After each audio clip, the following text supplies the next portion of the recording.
Dave? Hey, much better. There's too many Daves. You have to call me Dave A. Dave A, okay.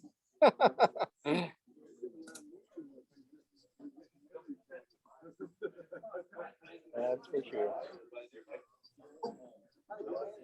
Yeah, lots of options though. There's Blake. You know Blake from Zoom. Dave Allen's on Zoom. Oh, cool. Blake says hi. Yeah, I can't see anybody's faces. You'll have to turn the camera up. Oh, what was There that? now. There he is. Yeah. Of course. How do you recognize anybody with a mask? That is true, isn't it? People look different with the mask on.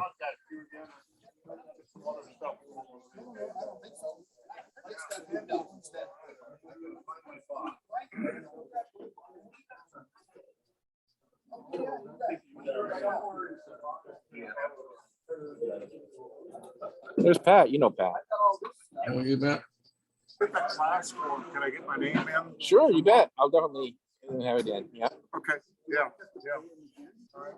Show that email. I looked at my end in my sent box and it went. So. Oh, okay. Yeah. Should be there. Sounds good. Yeah, I'll get signed up.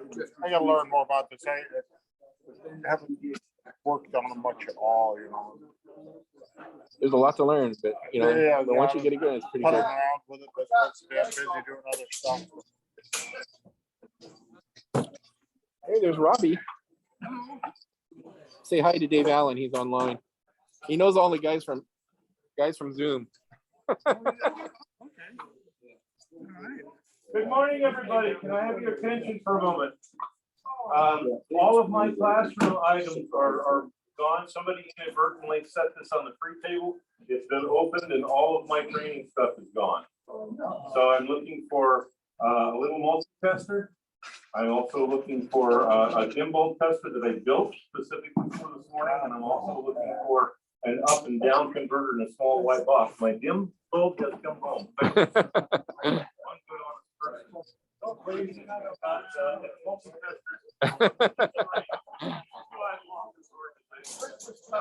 If somebody has a little white box that has plugs all over it, I would certainly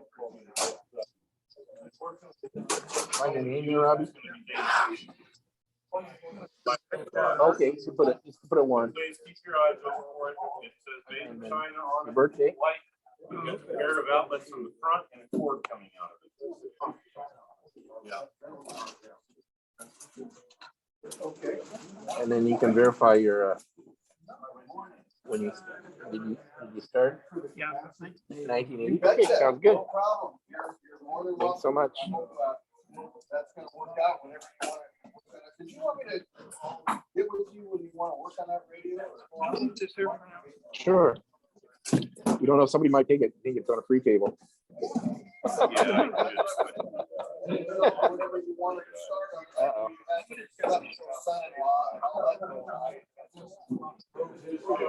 You got some tape? Yeah. It's in this box. Okay, I'll grab it. Can you get it?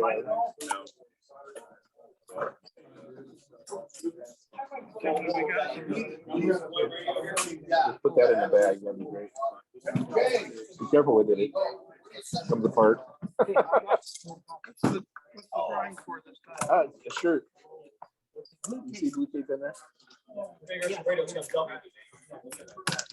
We have a mark. Yep, it's in there. Here's your stuff. Okay. Somebody has to have it. Somebody's got it. We'll make another announcement. Somebody has stuff except for that. class on safety.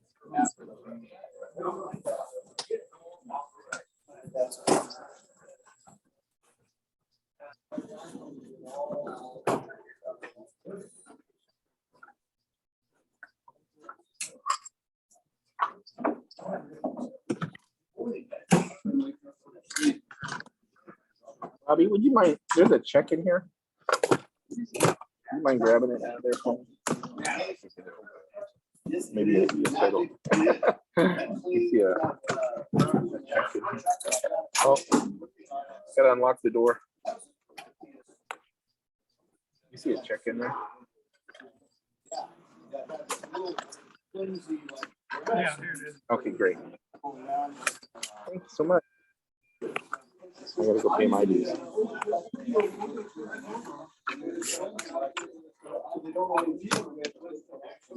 Looks like we got plenty of stuff for an auction. Yeah. Oh, I guess we gotta get auction numbers, don't we? Okay. Anyway, we're supposed to put our stuff over here. I'm sorry, it is. I usually do so. What's today? The 12th. All the stuff here on this card. This is for you? For me, yeah. Okay. Okay, thank you. And what I made, a little different than what you have. Mine, I want to have it printed in photos. Yeah. If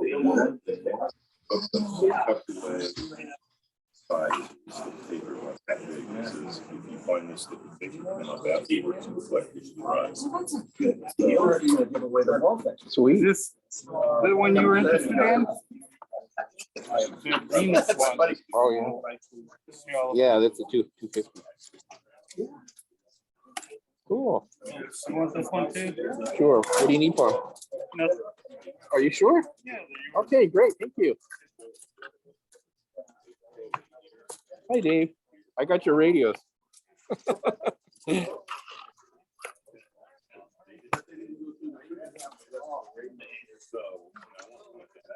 Anyway, this is mine here. It's a nice beefy one. Really?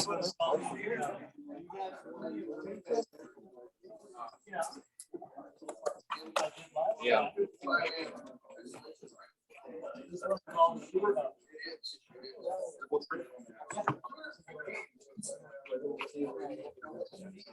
I got a ticket or something for a wrap? Yeah.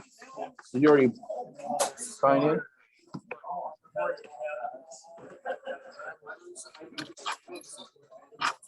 I think you verified your birthday already.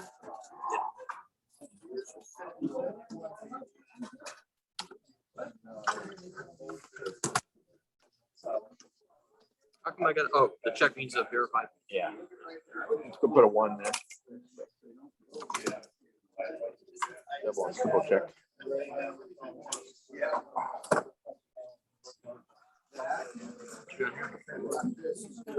A little Silco. That's what. Industrial grade. Is that worth $10? Pay for it? What I'm thinking about paying for it. I've never seen this. Did you open up the battery door? No, check it out. That's important. Yeah. There's a business file in row. No, it's clean. You have to take the chassis out. That's pretty clean in there. 9-volt battery. Yeah, that's cool. It's Japanese made.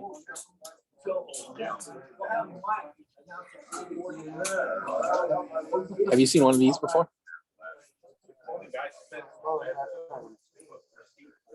It's heavy duty, man. I think that's worth it. It's worth $10. Battery department's clean. Everything's there. The dial. Good morning. Good morning, Mike. I'm gonna talk down to 70. I send everyone the list. Okay. This grill here, really heavy duty. Oh, It's yeah. hard. It'd be very hard to dent that. And then some of them they made so thin, right? It was kind of crazy. This might actually help give a nice bass response to it. Huh. Might have a nice sound. He's.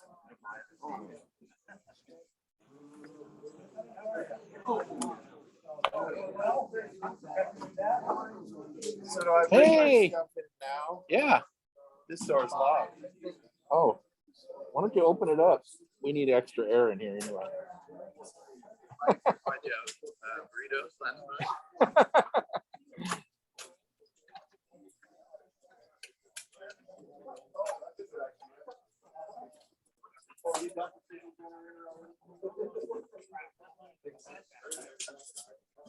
Hey, Jerry.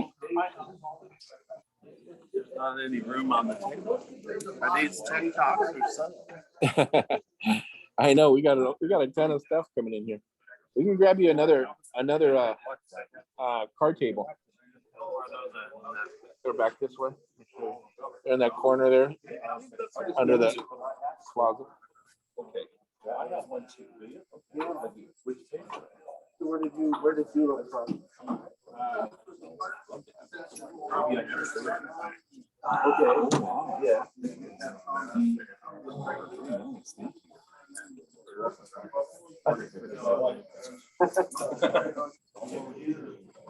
But I know that It was, yeah, Memorial Day weekend.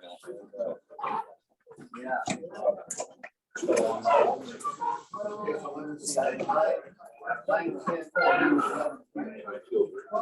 Hollock and Watson.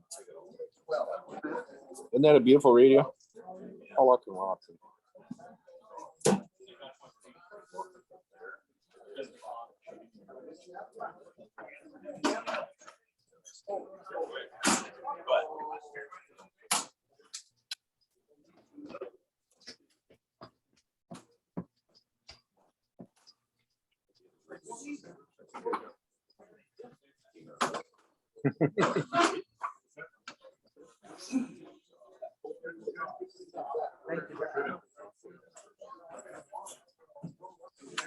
Awesome. Every different.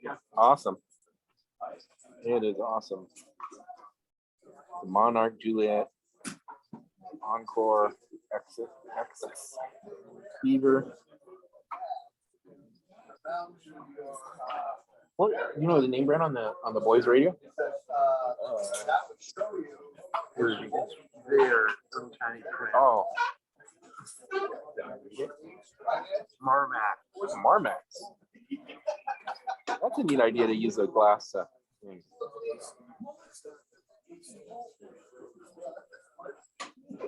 I have an easels for you too. I got some easels for you.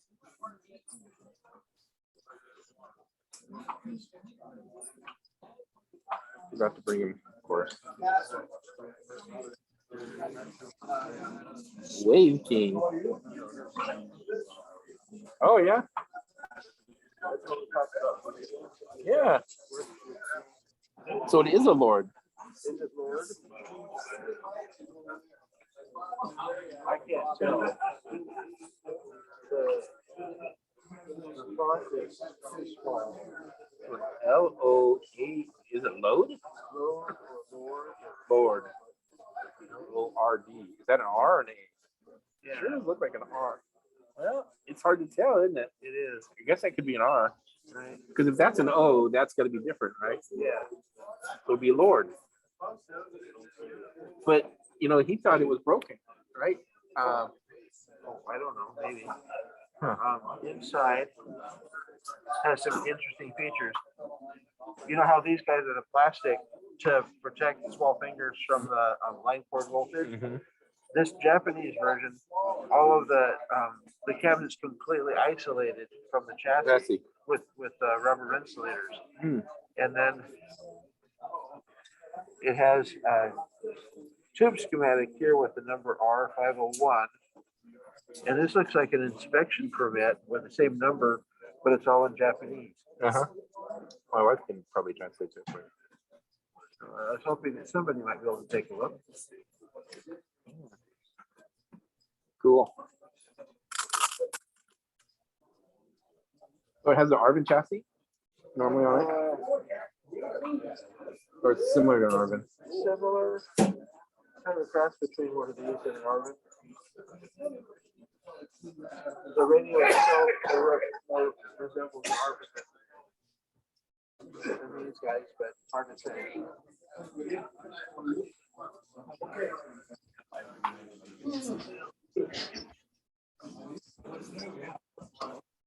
I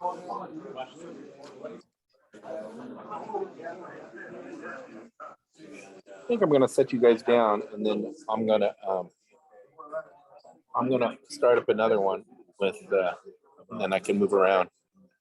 So we'll put this on a screen. Turn it around.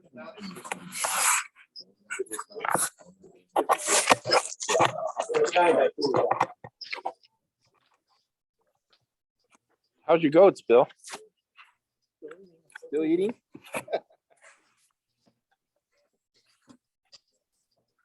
Had goats for 20 years. Really? Yeah. And you don't anymore? Don't anymore. How come? They got old. They got old, you got old. Both. Too hard for me to take care of them, and they're too old. They're pets. Just don't take it for granted. That's why ours is pets. Yeah, they're just pets. Of course, they kept the blackberries all mowed down. They put money on the thing and put a name on it, huh? Yeah. Okay. Unless it's a check, just drop the check in there. Not a check. Thank you. Cash, take cash? Yeah. Okay. In the envelope. Got it there. Oops. I'll do it. Thank you. Well, in the meantime, what else you doing? Anything good? Having fun? Having fun. You should join us more on Zoom. We're gonna have a blast on it. I need to do that. Yeah. I've been distracted with a few things recently. I did that. I paid $60 for my life. Myself. Life always gets in the way of the fun. I know, doesn't it? You gotta enjoy that fun stuff, right? You never know Go across the when your number's called up, like I said. Yep. Things can change really quickly. Yep. And, yep, I've been thinking about that this week. Oh, really? Yeah. Yeah, you gotta enjoy it. Last week I was in the hospital for a few days. Oh, were you? Oh my gosh, what happened? Chest pain, stuff. And all sorts of tests. Oh, no. So, It's a good one. not fun. It does make you think. Oh, yeah. Yeah. It's just that.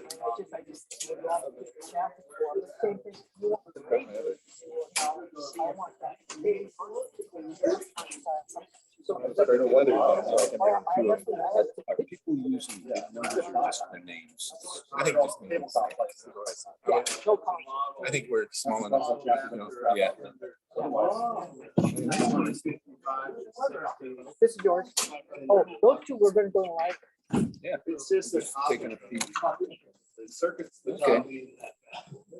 So can we get, what's his name? Yeah, we probably got at least 15, maybe 20 How about, letters in the mail. oh, Dues. okay, because I'm looking for a new guy. He said he was gonna pay, join up and stuff. So sometime this week, Monday, Tuesday, Wednesday. Oh, he's not going to be here today? Well, he was supposed to send it in, and I'm waiting for him, because if he doesn't send it in, I'm gonna call him up and say, hey, you were Well, supposed I to. have, Curry. I have What? That Goody, that, what was his name? Was that new guy Well, there that was on Zoom? yeah. I'm not sure. There's several new people that want to join, but they haven't showed up.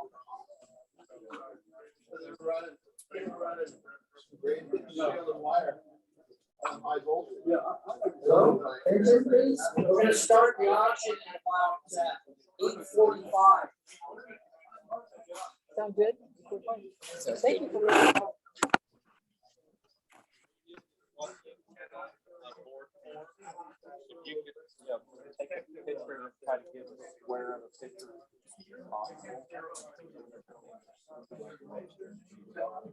How you doing, Bill? Good. Hey, Jerry. Jerry, you worked at Tektronix.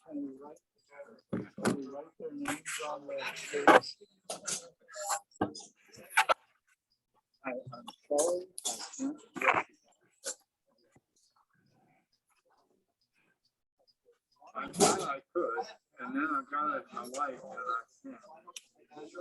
One of them is supposed to be the contractor who built it. And one of them is supposed to be the Rogers, and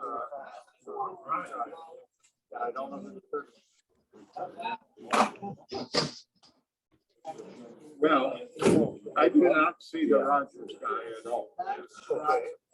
And the contractor is this guy. And I knew him He's the same, his brother built my house. Okay. Yeah. I think that might be an inspection. Ellie. Ellie. What's the last name? He fell off the ladder and died.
Hey. So is this where I renew my membership?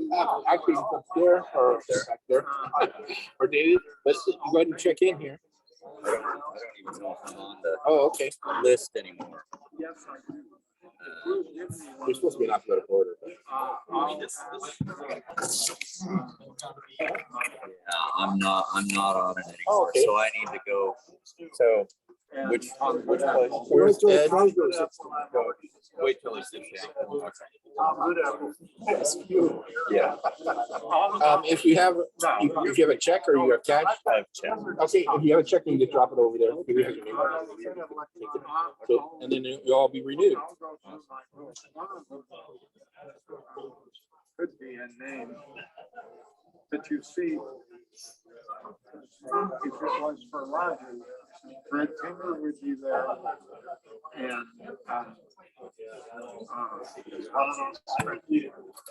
no. And at least I don't know. And the other one had been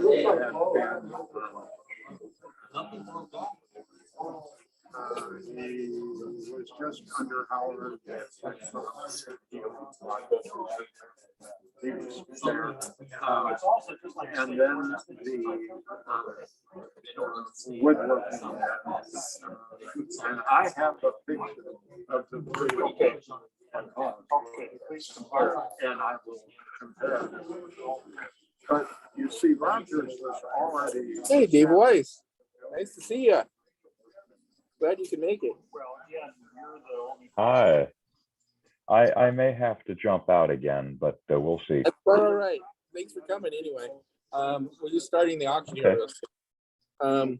So if you click on my one without the audio, I'm going to leave one on with audio and one off without.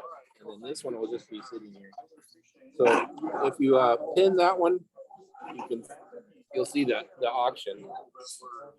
So I have both of them set up here. I do.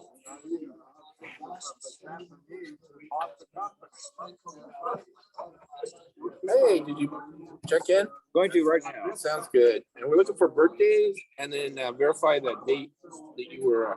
Yeah, this looks good. They're good? Yeah. Okay, man. Yeah. Thank you so much. Go ahead and get a number. What do you think? Did you have a chance to look at it? Yeah. Yeah, I like it. All right.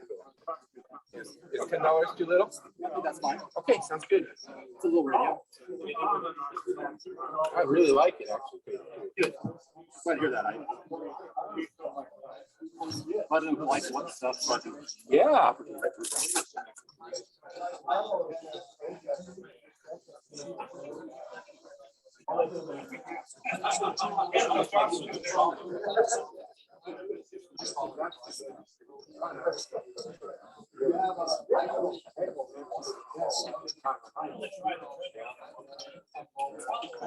somebody has to comment.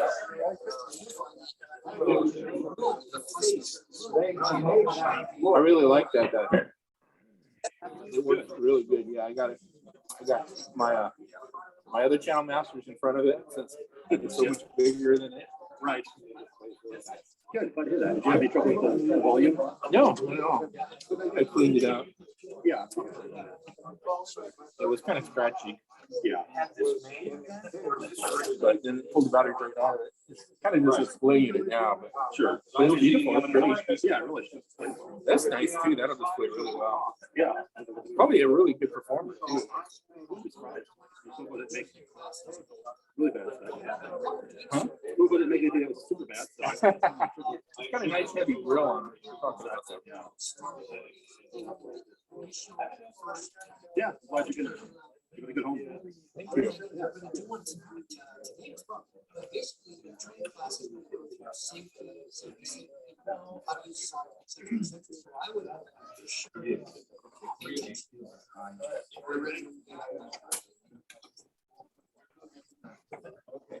Let's go.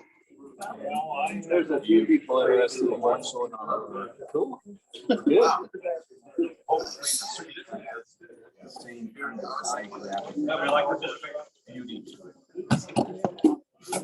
Oh, let me get.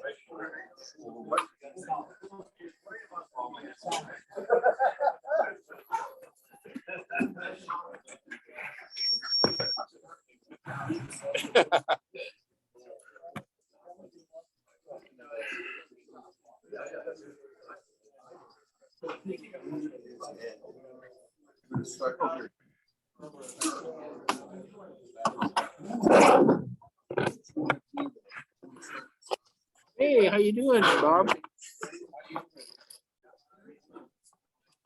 Okay, attention, everybody. We're going to start the auction. So, Just initially. you guys. I just put a 1, and then you want to verify your birthday? Is that, you verify your birthday? Is that good? Yeah. And then 2013 is when you started? I don't know. Something like that? Very much. Yeah, it's like you got. And then they go ahead and get a ticket there, the door prize. What is that? I see this. Yeah, that's what I'm. Okay, we're gonna start off right here. Item number 1 is the Zenith Transoceanic. I believe it needs tubes, but other than that, it looks like it's all there. I'm not sure which model it is. Airplane dial. I'm not sure. Does it take? Let's see. It's on the list. There we go. Hello. It's an HG005 YT Transoceanic. Entertain any bids on this right now? $1? Okay. I got $1. Anybody 2? All right. Anybody 3? Anybody 5? Actually, I got $2 on it. 3. Okay. I got $3. Anybody want to go 5? $3? $5 right here. Anybody 6? $5. Anybody 6? $5. Are we done bidding? Okay, 6 right here. Anybody 8? $6. Anybody want to go 8? Yes. $6. Anybody want to go $8? We done bidding? 6. Going once, twice. Sold to Wolf for $6. Okay, item 2 is this little radio right here. It is a GE GD-60 wood radio with push buttons, and it's got the scroll dials up out here. Any bids on this one? Item number 2 right here. Anybody want to bid $1? Any bids? Oh, $1 right here. Anybody 2? I got $1 on this radio. Anybody 2? Are we done bidding? Okay. $1 once, twice sold. Esteban for $1. Item 2. Item 3 is a Westinghouse H130. That. Oh, 3. You want to hold that up? Oh, I see. The radio's in a box. Looks like it's a parts set. It's all here in this box cabinet. Looks like chassis. Anybody want to bid $1 on that for a parts radio? Westinghouse H130 wood radio. Anybody want it for $1? Pat, $1. Anybody two? I got $1, $1 once, twice, sold. Pat Kaji, $1, item number 3. Item number 4, I think, where was that one at? That is a GE G50. You can check in, Tom, if you don't mind. Oh, right here. Okay, yeah, it's covered up. Okay, yeah, and it's got a box of parts that goes with it. Not sure about that deal. Not too bad. I said, I think it may have the the dial face. I'm not sure if that's in here. Verify your birthday in here. Looks like it is, yeah. See it on there, verify your So birthday. all the parts looks like they're there. You started. GE G50 wood radio with it's got a teledial. That's what was sitting in the box there. Anybody want this for $1? $1, Esteban. Anybody two? I got $1 on this one right now. Anybody two? $1. $1 right now. Anybody two? Okay. $1 going once, twice, sold. Esteban for $1. Item number 4. Okay, item 5. That's oh, it says right here. Airline 62-336. Chrome chassis, it's a battery set, but it's been converted to 110. Oh, okay. All right. It's had the transformer change, converted to 220 to 110. 83BR-702. Any bids on this airline radio? Item number 5. Anybody $1? Anybody $1 on this radio? It's got $1 for Pat. $2? Okay, $2. Anybody 3? $2. Anybody 3? We done bidding? $2 once, twice, sold. The Wolf for $2. Item number 5. Item number 6 is another airline. This one is a 83BR wood radio. Any bids on this one? $1 to Esteban. Anybody 2? I got $1 on it right now. Anybody 2? $1. We done bidding. $1 going once, twice, sold. Esteban for $1. Number 8. We're going to. That is a miscellaneous. Oh, the box of gauges. Here they are. It's a miscellaneous box of gauges, different kinds of gauges, amp gauges, voltmeters, all kinds of stuff in there. Stuff that probably you could use. Any bids on the box of gauges? Anybody want the gauges for $1? Any bids on this stuff? Well, it's a free table. Yeah. Any bids? We're gonna take it to the free table. It's free now. Okay, it's free now, right? All right, no bids. Number 9, Record Junior 196. Ooh, that's a nice one. It's a sweetheart. Okay. Any bids? Roy said that it needs the parts, but they're all right here. It's got the transformer, it's got the transformer and the pointer. But Roy says it's with this chassis, you can fix it straight. Yeah. So it's got that plus a parts set to go with it, all in one bundle. Anybody want $1 on this one? Nice looking set. Multi-band radio, push buttons, the whole thing. Yeah. Anybody want $1 on this one? Any bids on this radio? Okay, $1 Wolf. Anybody go 2? Right now we got $1. $1. Anybody 2? Looks like we're done bidding. I got $1 going once, twice, sold. The Wolf for $1. Item number 9. And okay, item 10. Oops, let me get away from there. Item number 10 is an Airline 62-177 Tombstone. Looks like needs a few tubes. Other than that, I think it's all there. This is the part of the knob. It needs a knob. A wooden knob looks like. Oh, this is the other half. Oh, it's the other half. Oh, okay, yeah, he glue that together. Anyway, any bids on this radio? Anybody $1 for this radio? $1 right here, Lee. Anybody else? We got $1. Anybody 2? $1. Are you bidding, Franklin? Oh, no. Okay. Anybody, we going $2? Oh, $3. Okay, anybody $4? I got $3 right now. Anybody 4? We done bidding, $3, going once, twice, sold. Lee Stanford, right? Okay.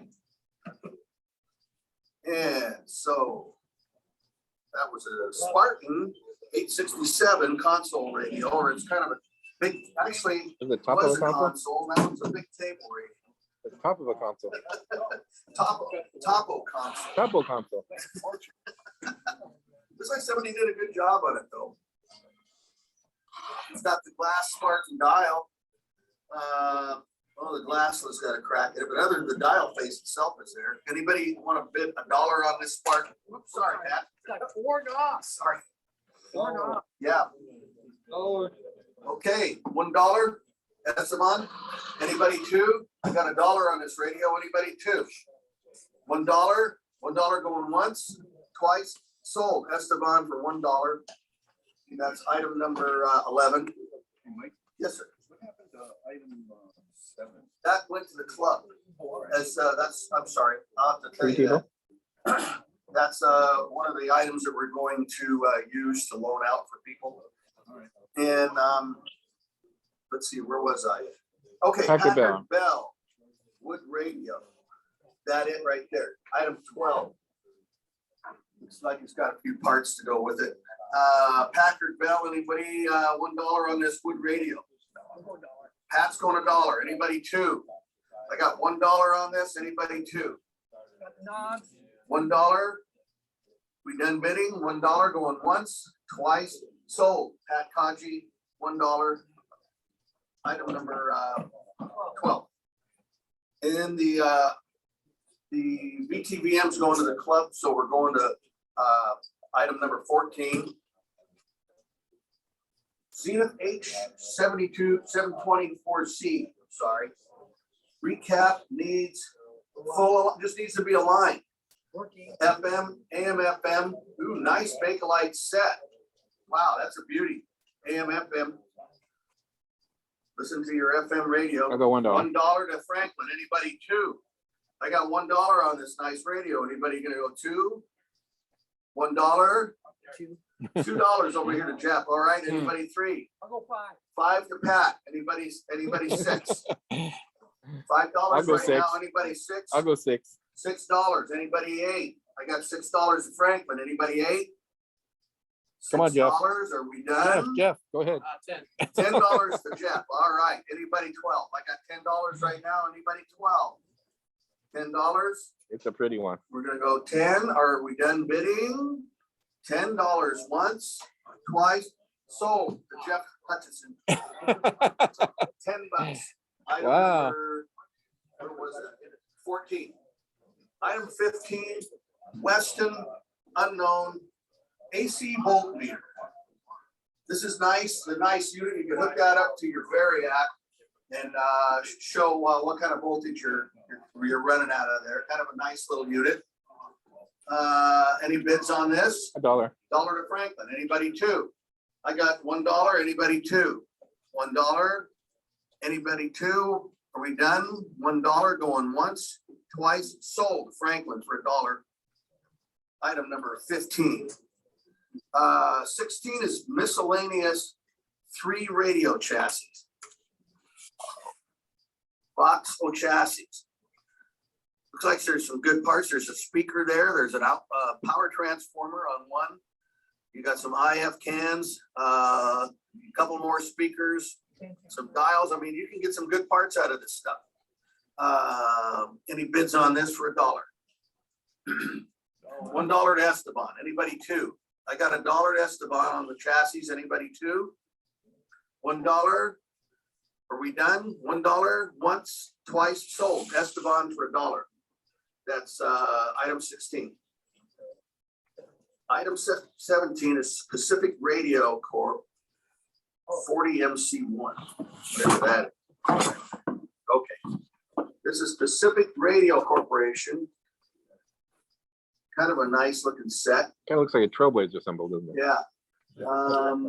There's the dial face and all that stuff in there. Dial face is not there. Okay, dial face is not there. Scutcheon's So, there. Discussion's there. Discussion is there though. Looks like knobs are there. Anyway, any bids on this? Anybody $1 on this stuff? $1 at Esteban. Anybody $2? I got $1 on this radio. Anybody $2? $1. $1 once, twice, sold. Esteban for $1. That's item 17. Item 18 is miscellaneous microflex. 2 timers, 2 push buttons, 2 headphones, and 1 handset. Nice. Anybody want this stuff? These Voxel parts. Oh, there's the headphones. Yeah. That's the pattern. Stuff need to reside in my garage. Voxel parts. Any bids? Anybody want it for $1? Anybody want these parts for $1? Gonna go to the free table. And they'll No, grab it. we before got you no do. bids. No bids. Going to the free table. Okay. Let's see. So we've got some other stuff that's been added. Number 20 is a generator. It says generator signal on it. This thing is huge. 120 or 230 Hewlett Packard. He said they work great. Yeah. Anybody want to take this home? Anybody want it for $1? Yeah, that's it's a big unit. 10,000 watt generator. It'll really do some real generating, I'll tell you. Anybody $1 on this thing? $1? Anybody? No bids? Goes to the free table. Okay. 21. This is a nice unit.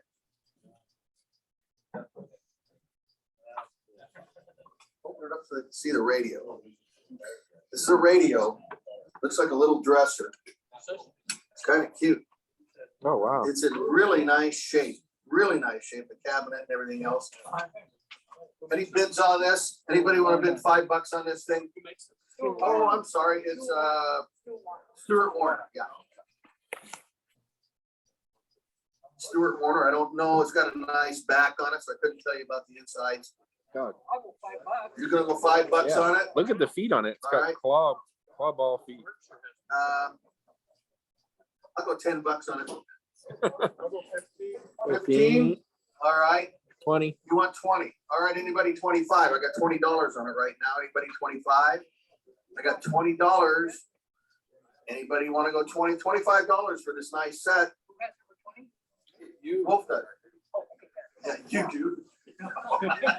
Both got it for $20. Anybody 25? Are we done? We done what? Well, yeah. Are we done? 25 going once, 25 twice, sold to Wolf for $25. All right. I know it's 20. It's 20. Huh? 20. Okay, I'm sorry. Yeah, you're right. You're right. My mistake. $20. And $20 to Wolf. Okay. 22 is a Crosley. What's this thing? Well, that's a signal generator. Where'd that come from? Did that just show up or what? It's all right. We'll do it last. Where's the Crosley? There it is. We got a Crosley radio, little tombstone here. It's kind of nice. It's got little metal escutcheons on it. Needs a couple knobs. Any bids on this? Anybody want it for $1? $1 Esteban. Anybody $2? I got $1 right now. Anybody $2 on this? $1. Are we done? $1 once, twice, sold. Esteban for $1. Now I got 23 is a tombstone right here. This one. This is a nice looking tombstone.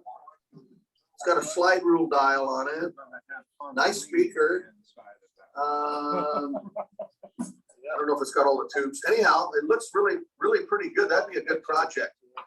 Yeah, really good one. Anybody $1 on this radio? $1 Esteban. Anybody $2? I got $1 right now. Anybody $2? $1. Anybody going $2? $2 right here. Anybody $3? I got $2, anyone three? $3 over here, anybody four? $5, anybody gonna go six? $6, anybody eight? I got $6, Esteban, anybody eight? $6, anybody eight? I'll go eight. $8 to Pat, anybody 10? You going 10? Okay, $10 to Esteban, anybody 12? $10, anybody 12? I got $10 on this radio. Are we done? $10 once, twice, sold. Esteban for $10. Item 22, no, 23. And that's it, other than this. What happened to the 19? Oh, So that's the thing. for the- yeah, same thing. Same, what, Capacitance bridge that's going to the club. Yeah. Signal generator, what kind is that? It's property of electrical engineering, yeah, there it is, HP. Big, huge, big signal generator, but it really looks nice. It's in nice shape. Is that a sweep? I imagine it's probably a sweep generator. It looks like it could be. Anyway, it really a nice set. Any bids on this? Anybody want the signal generator for $1? It's a nice unit. Signal generator, $1. The free cable. $1. Are you bidding?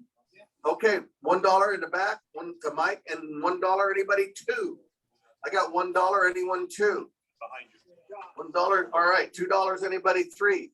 $5, anybody six. I got $5, any bids?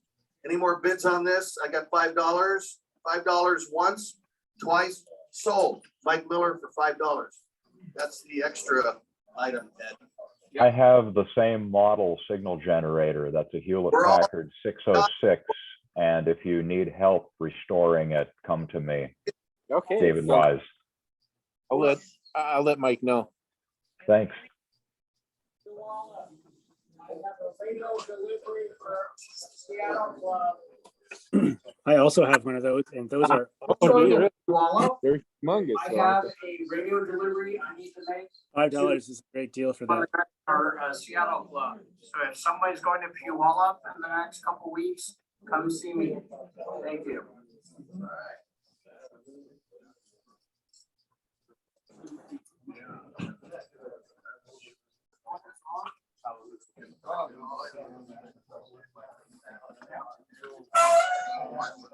I also have a 608. That's the other HP signal generator that went to the free table. So whoever takes that, they can talk to me about fixing it up. Okay, sounds good. Mhm. As far as I know, that they're operational. They still should be looked over. The usual. I have the original service manuals for those if anybody is interested. Oh, really? That's fantastic. I used to have a 608 and it's just too big and I don't do much with VHF anymore. So. Yeah, I only use it when I need to mix two signals together to get something else. Cool. Nice thing about those is that they don't drift. They're very stable. Yeah. Oh, yeah. The well-known 8640, excuse me, 8640 was intended to replace both the 608 and the 606. Cool. Yeah, and you can find those on the used market, but they go for big bucks. Oh, really? And they also have some, well, and they're beautiful generators once they're sorted out, but they do have some notorious failure mechanisms. That shouldn't scare anybody off. Just be aware that they probably need to be sorted out. What is this for? You've been here first. Keep track of people that are. They don't put my name down. Yeah, I keep one of those 606s on the bench, and that's my go-to for AM radio alignments. Designed by the late, great Arthur Fong.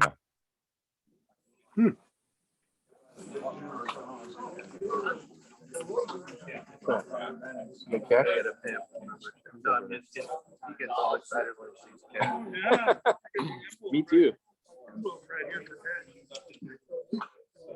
I could find it. I found 3 $2 bills when I was out on a walk one day. It was blown up against the Oh yeah. little 4-foot fence against the park. There was, I saw one. I didn't know if it was money out, and I said, oh yeah, $2. Go about 25 feet. There's another one. Go about 25 feet, 30. There's another. Oh really? It was like a great walk.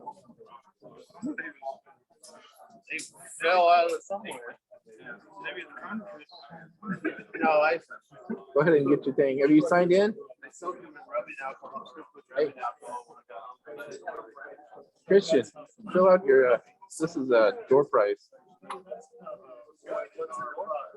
It's a shirt. From the club. Mhm. Yeah. We are gonna make new ones. We're getting the old ones. Hey Damon, did you sign in? Plus, I also want to talk to you about next month for the tech talk. Okay. Yeah, next week or next month. Yeah, next month. That sounds good. So I had written back to you just like a couple months ago, and you gave me the 2 choices. I think what I'm going to do is how I do scrap metal recycling. Oh, that's a good idea. Kind of a video segment of a couple different things, how I do it, and then turning it in and getting the check and showing people how much each item is, etc. So I can kind of do it like about 20-minute segment next month. Sounds good. Sounds good. That all works. Fantastic. Yep. Did you verify your birthday and your date you signed up? It's all good? What do you want? Birthday, yeah. Trying to steal my pen. No, I used it. I'll give it back to you once they're done. Yeah, there you go. There's more pens in there.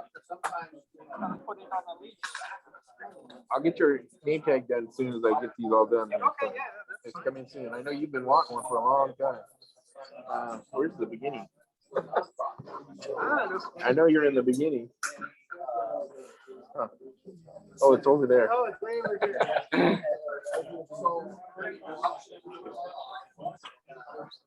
You verify that? That's good? Okay, just put a 1 there and then that's you. Sounds good. Fill out one of these.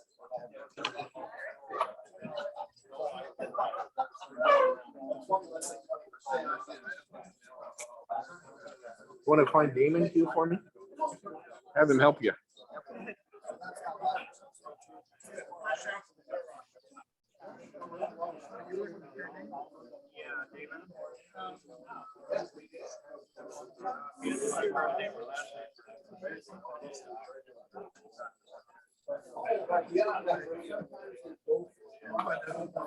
And the views.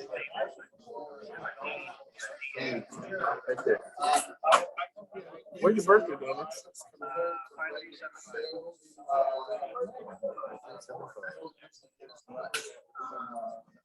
Oh, you're young. Yeah, I'm only 40. Oh, yeah.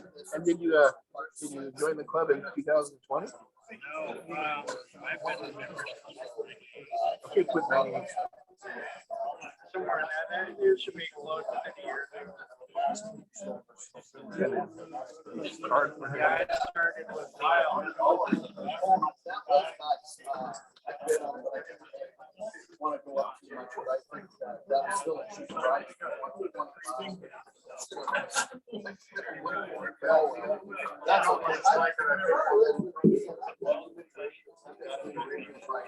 Can you open that up and grab that?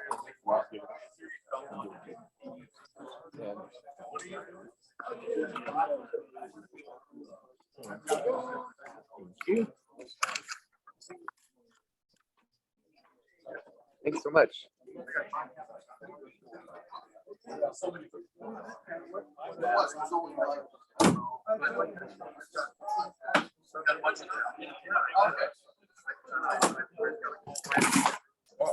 Then you might have to find which one's best. Make a really nice gift. That cap is pretty good. That might be the best cap.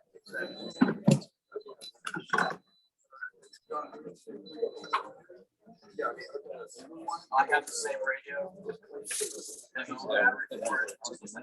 Can't get through there. You wanna? What do you want to do? I want to give this to Ed, and then I got $1 for him too. Give that to Ed for a donation, and then if you unzip this part here, pull $1 out of there.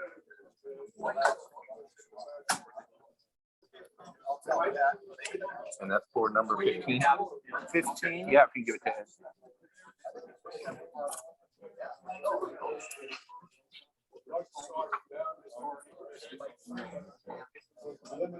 Right back there with the Oregon State hat on.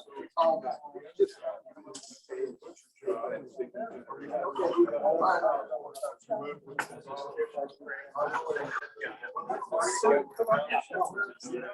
I mean, not that works, but yes.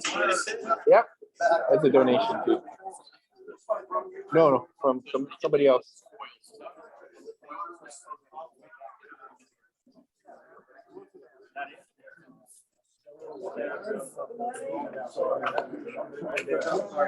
Looks like plastic, but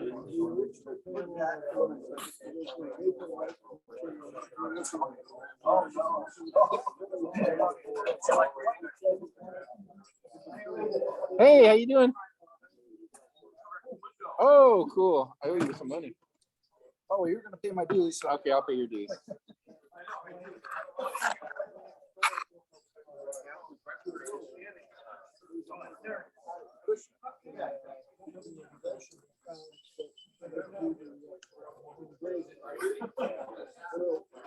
I'll go get that paid.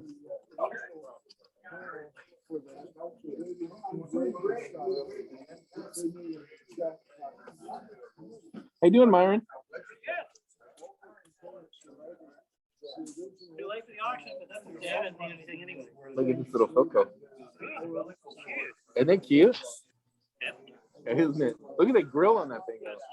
I know, isn't that cool? I love the grill. I bet it's a good performer too. Oh, 9-volt. Yep. Ed, can I pay for Dick Carmen's? I want to pay for his Pay for what? Dick Carmen's membership, $25. Oh, I have a 50 there. Oh. You have change? I have to go and look. No, I can't. No, it'd be best. How do you want me to do it? You give me if you can come $25? up with 25, because I can't give you change from the Auction? stuff. Okay. To pay for a member. It gets me all Okay. screwed up. Do you have it 25? Does somebody pay cash for the auction? Oh, yeah, but they're all in the envelope. Envelopes? Okay. Okay, I'll see what I can do. You can change that somewhere. Okay, I'll see what I can do. I'm not thinking. Yeah, you can just give me that all I'll one. give you $50. Give me $50 and then I'll give you 25. There we go. I got. Oh no, I need a 5. 20. 30. 40.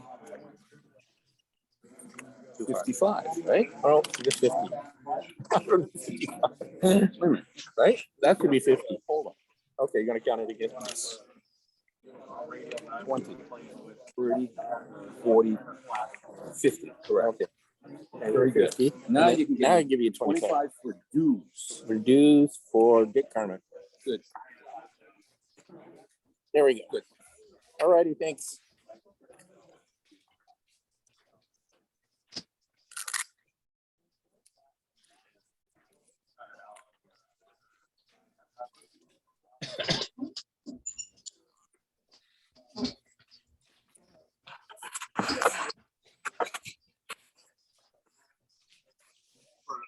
Our computer will store that for the cutting.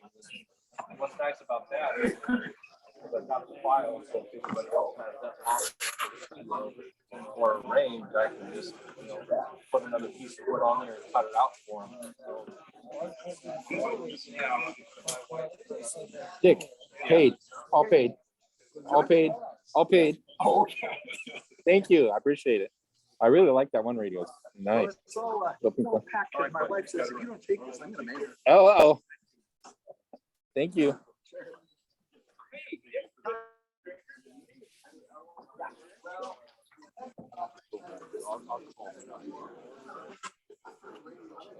Sounds good. You bet. Nice seeing you, man.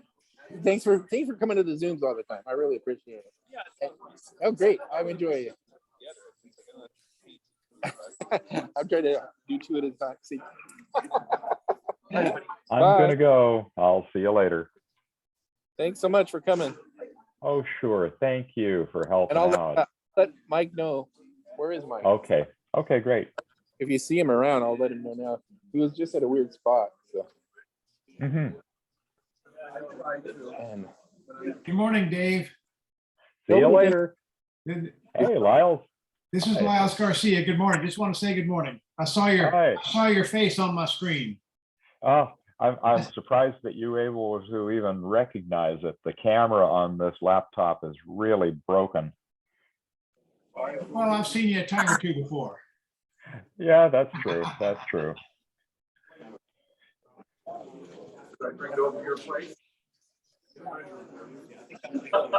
I've been working along on restoring test equipment. Same as usual for me.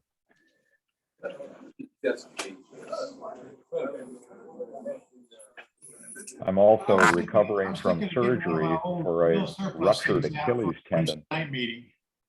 Say again? I was going to get one of my old mill surplus radios out and get it working for our Wednesday night get together. I haven't done that yet, but I was thinking about it next week or two, maybe. Yeah. Yeah. Okay. Yeah, let me know. then I see Mike Miller over here somewhere. Oh, he went over there. Hey, I'll see you later. Gotta go. All righty. Thanks. Okay, see you later. Bye-bye. Mike, Dave Weiss was online and he said that if you need any help with that signal generator, let him know because he was part of no working. He's online. So if you have any questions or anything about it, because he knows all about it. And also Gary has one too. So both those guys online, part of the club. We'll be glad to help you out with anything you need on that. Okay. Yeah, he said it works really good.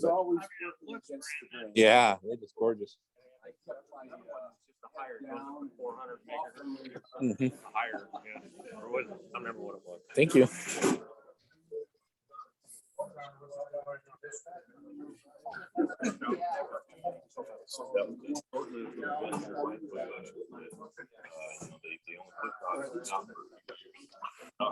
Okay, we're there. When the parents get on the kids.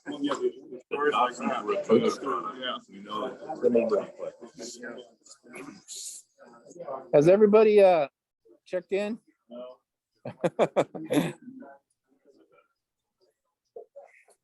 Myron, you'd be down here in the W's. Oh, I did that. You already did it? All righty.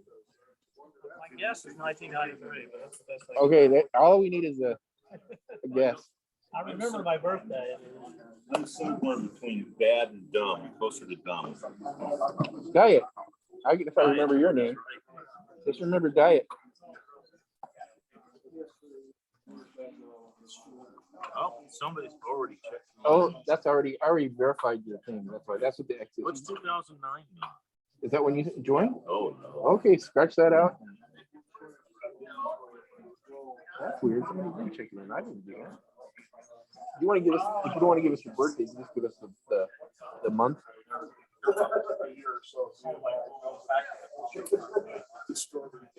I'm just trying to update the roster on that.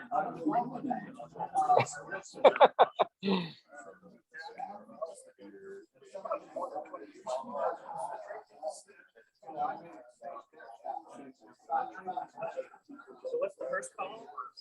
Just if you're that's the rope. What is it? I put X's on ones that I verified. But I have his. Somebody put an X on one. Oh, yeah.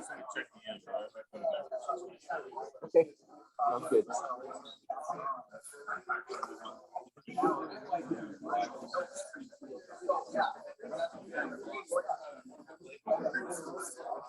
Has everybody checked in? Everybody got a door prize?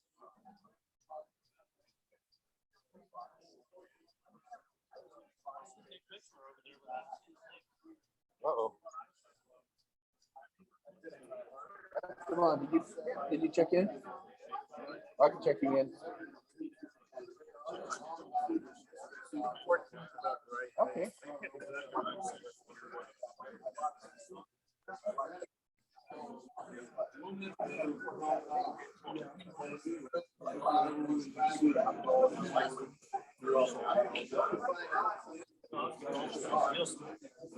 Oh, okay.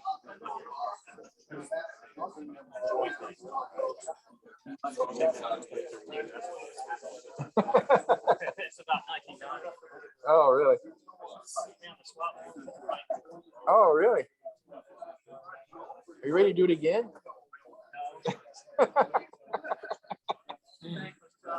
I know. Well, there's a lot of things with Thompson.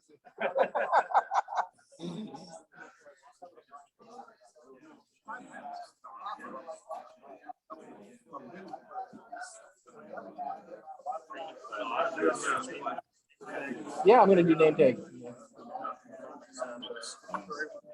Oh, I don't have anything right now. But yeah, we had them for a while, but then.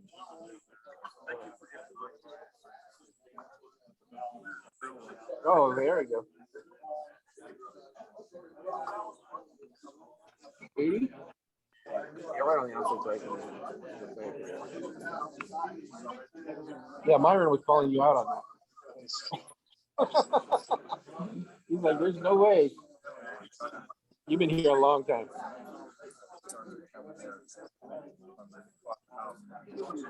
Wow. I have missed you on Zoom on Wednesday. Uh-huh. Oh, really? Huh. Did you get stuck in your folder or something? It's the same link every time. So any of those old ones you can use on Wednesday at 7. Yeah, I miss you. You used to be there all the time. I mean, you Zena stuff in there. Huh, actually, though. You know, I used to put them on real early, and then people are saying, well, why don't you do it right before this? So I kind of wait. But did you sign in? You did, didn't you? I remember. Who was the member from Beaver? Beaver, Oregon. Beaver, Oregon. I don't know. Who's that guy? Because a lot of times he's looking for something in the call letter, but it's not in the call. It's not in there. Huh. Maybe somebody else would know. Yeah. Doesn't say it. You from Corbett, huh? Roland? Did you sign in? No, I didn't. Yeah, sign in and verify your birthday and the date you joined the club.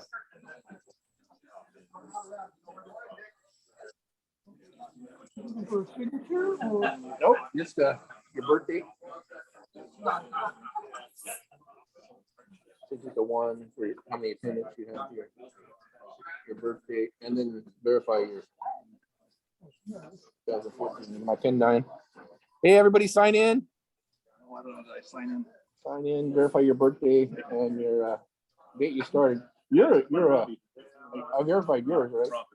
Oh, I think so. 74. Oh, no, I wasn't original. I think you did, well, you still the same year, right? No, I think I was about 76. Oh, really? I thought you were an original recipe. Oh, no. I thought you had a twin. Yeah. I'm giving you credit for being an original. Just don't tell anybody. Oh, really? I got an X by my name. Oh. Oh, that means they don't like you. I got an X by my name too. Yeah, isn't that weird? Maybe they just saw you were here. Actually, Let me borrow that pen for a second. There's more people. My only concern. it's a nice spread. The microphones think it's not nice. Tell me though, don't hit me over the head. Yeah, put in Esteban. Esteban hasn't been in there. Hey. Hey. Rossi's here. Yes, So your ours should be down there. Your Nora is all over my work. Good, that's gonna be ready. You see ours in there. Okay. I think I kind of messed up. Maybe it's this one. Nope, that's not that. That was the auction. You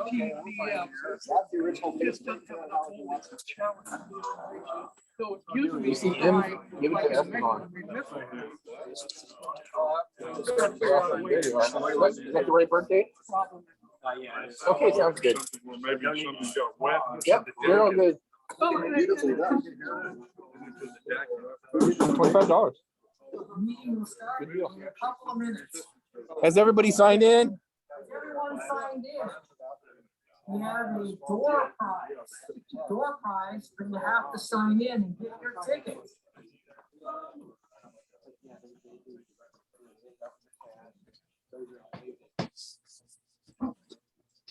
You gonna get a ticket? You're gonna get tickets. You're giving away a shirt. Put your name in there. Would you all please stand for the pledge of allegiance? Oh, we're starting.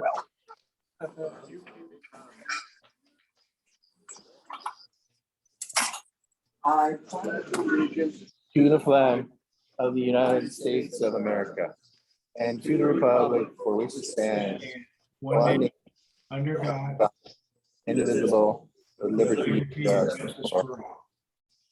Welcome, everyone. Thanks for coming to the February 2022 meeting. Do we have any visitors?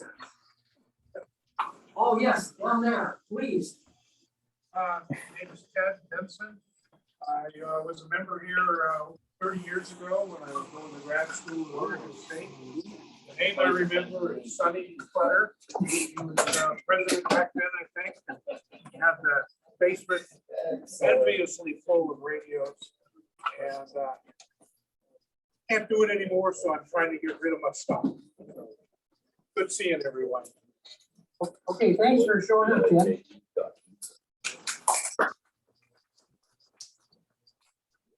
Over there, we have another VIP, a VIP visitor. Hi,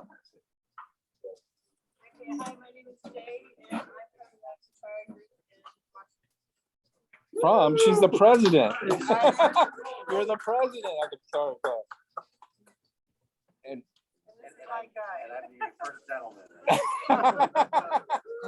woohoo, fantastic. Be sure to sign in and get a door prize ticket. Hey, you missed the auction. I know. There's some free stuff, you know, you like big, heavy items. Oh on the yeah, ground. they're the big, That did not get any bids on. You can take that it's home. beautiful. Please. Any other guests? Any other guests? Yes. Hello, my name is Rick. Yes. Okay, Rick, you have a last name? Lunch. Oh, yeah, thank you so much for bringing it. Yes, are you interested in joining our club? Potentially, okay. Get with me afterwards. I got a card for you and we can keep in contact. You just write your names. Now, there was a request for someone who lives in Beaver, Oregon. They wanted to know who the person is that does the advertisement wanting items. I don't know if you want one of ours. Does anyone claim to that One of my title? shirt is what we're gonna give away. Living there? No? Okay. Does anyone remember the article in the call letter? Oh, not either. Okay. Do we have any other guests? Put your name on one. Yeah. All right, if there's no other guests. Let's go to the next item. We're coming up with, oh, wait a second. We need to know who the new swap meet coordinator is. That's Scott. Yes, okay, could you please stand up so everyone can get to know you? Robbie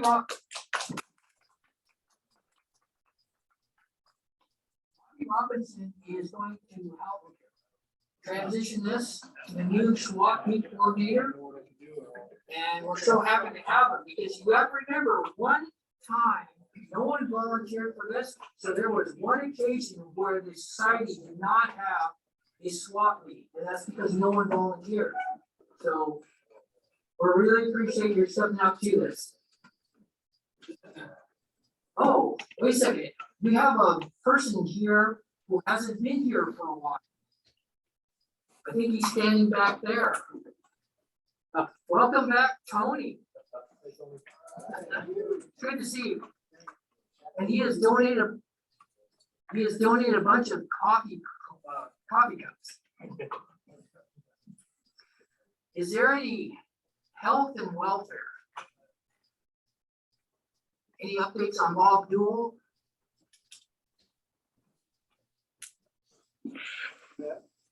Yes. I talked to him yesterday. He's back from the hospital and he's just chomping at the bit. It's been a year since he's been out and about, and he sure wants to get back up to it. He was planning to be at Rickreall next week, but because of setbacks, he had to take a reader on that. But he's got the go getter, fix it up, have fun attitude. So he's hanging in there. Okay, great. Thanks for the update. Okay, I don't think we have any new members. Is anyone wanting to join today? Our fantastic society? Okay. So next up, we have secretary's minutes from the last meeting. They're all in the call letter. Does anyone want to have them read, or can we bypass that? We need a motion and a second. Second. All in favor of not reading the minutes because they're in the call letter? Aye. Those opposed? Okay, good. Dan did an excellent job, by the way. It was really Yes. thorough. Thank you so much. Next up, we have the treasurer's report. Anticlimactic. Jim Mason Fund dipped a little bit to 48,700, and our cash on hand is about 9,000. How many of you were here last month? I gave a presentation on where most of our revenues come from and where most of our expenses go. Are there any questions on that? I can cover a little bit of it. Okay. A little bit of football trivia I learned about this. Tomorrow's Super Bowl, right? Go Bengals. And I read that last year down in Tampa Bay was the first Super Bowl in the history of the Super Bowls to be played at one of the home stadiums, Buccaneers. And that happened because where they wanted to have it, which is where it's going to happen tomorrow, it wasn't ready. That big, huge $5 billion stadium in LA was not completed. So they went to Tampa Bay. And lo and behold, tomorrow is going to be the second Super Bowl held in one of the home team stadiums. Little trivia for you. Okay, again, thanks. We have here the annual internal financial review report. Every year, we have volunteers to go through with Ed and scrutinize all the financial activities of the society. So rather than read this, you're welcome to come up here and read it. Does anyone wish to read it? Because I don't know if we should spend our time reading something to everyone. When you, if you're interested, come up here and take a copy. We trust you. Okay, but not everyone is as trusting as you are, Sonny. Okay, next up, we have the call letter editor's report. Dick, are you here? The white tractor with no cap. Teacher's calling on you. Call letter. I'm busy. Okay. All right. Thanks, Dick. Next up, leads and needs. Does anyone have a lead or need? Oh, yes, Damon. Yes, I need to find someone who lives in Seattle or is going to Puyallup. I have a radio delivery for a club member, Gary Johnson in Seattle. Oh, contact is very close to you. Turn around. Okay, maybe you can give Jay. By the way, does everyone know Jay is the president of the PSARA Club? We have royalty here.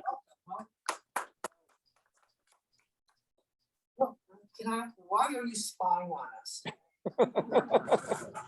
I invited her. Oh, you. I invited her. Oh. Thanks so much for coming. Is someone from their club going to invite us up there? I don't know when are they going. Jay, when are you going to have a live meeting?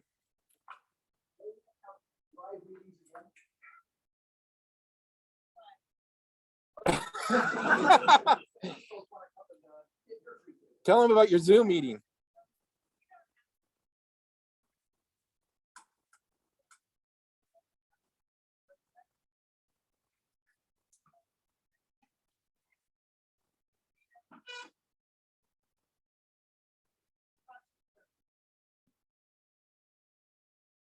Okay, so far Seattle Club has Zoom meetings. When's the next Zoom meeting? Yes. Sunday morning at what time? I'm listening. Okay, so Franklin, how about we send that link out every week, every Sunday? Okay, I can do that. Okay, every week. That way you guys can be aware of what's going on in Seattle. So, is there any other leads and needs? We do have a need for a speaker like this one. This one came out of an RCA, no, radiola, but it's a little Bakelite radio. So if anyone has a speaker like this, dozens? I've got some. Is that a permanent magnet or is it steel coil? Permanent magnet. I've got a bunch of them. It's a 4-inch square. Okay, the only thing that might be difficult is it needs a mounting bracket. Can I show this?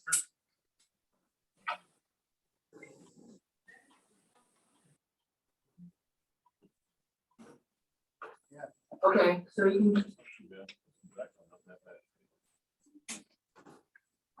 It might, that one might be repairable. We're supposed to, well, I can't measure it. Right.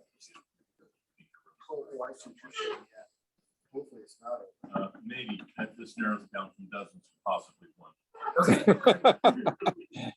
Okay, thanks, Blake. Next topic, old business. So on January 15th, they were going to have an OTAS. That's the Oregon Territory Phonograph Society, or Antique Phonograph Society. It was going to have a swap meet here, but that got canceled because too many of them were afraid of the COVID, catching COVID. So they decided to end that. So that will be in the works sometime in the future. They're going to actually have another swap meet right here at this location. See, old business. Oh, well, we have a new swap meet coordinator. Thank you, Scott. And also we were looking for equipment. And this is equipment that the society would own, but would check out free of charge. And Roy Gabriel, the person who donated all those most of those items back there for auction, has donated a signal generator, some VLMs, and also this capacitance checker. Now, we had a Zoom meeting last Wednesday.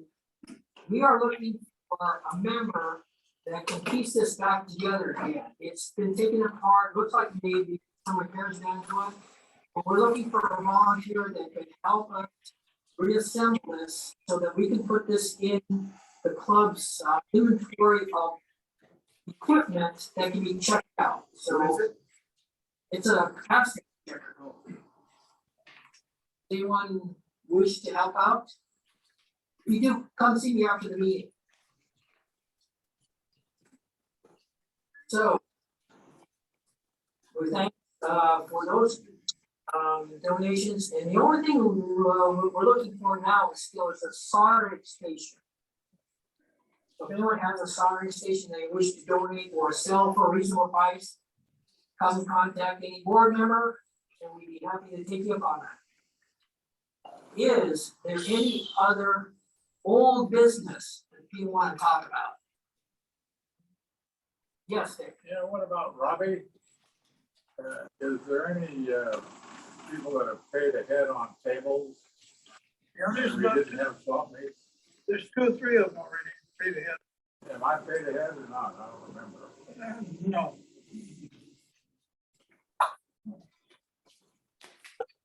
We, we do need a commitment because we got to decide if we're going to have it or not. So we really need a commitment from people that want tables.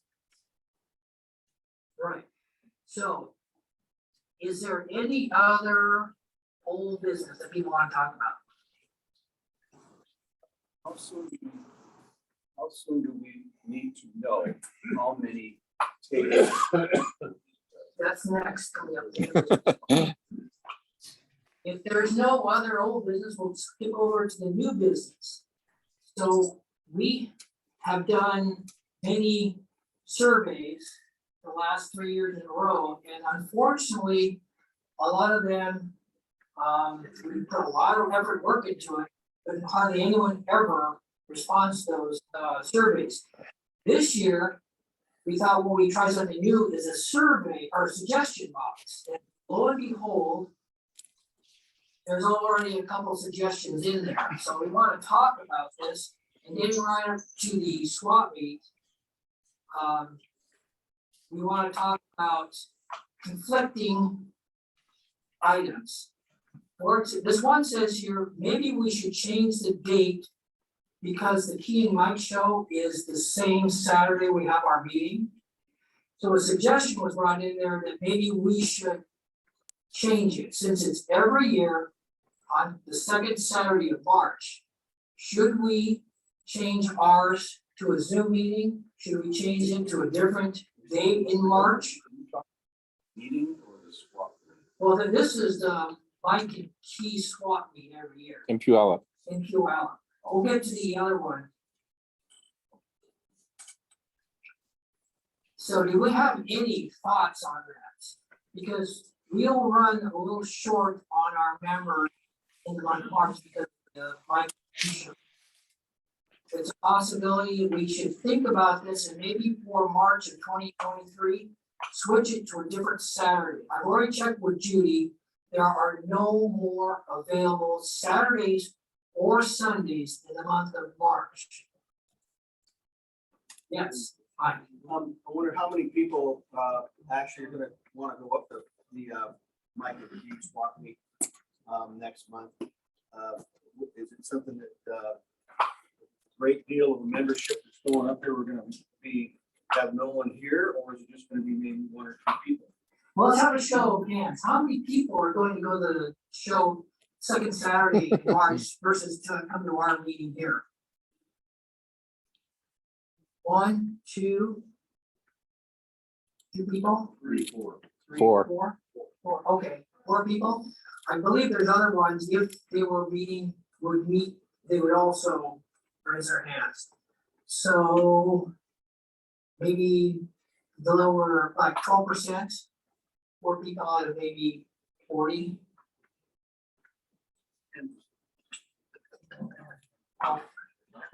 Well, okay. 10%.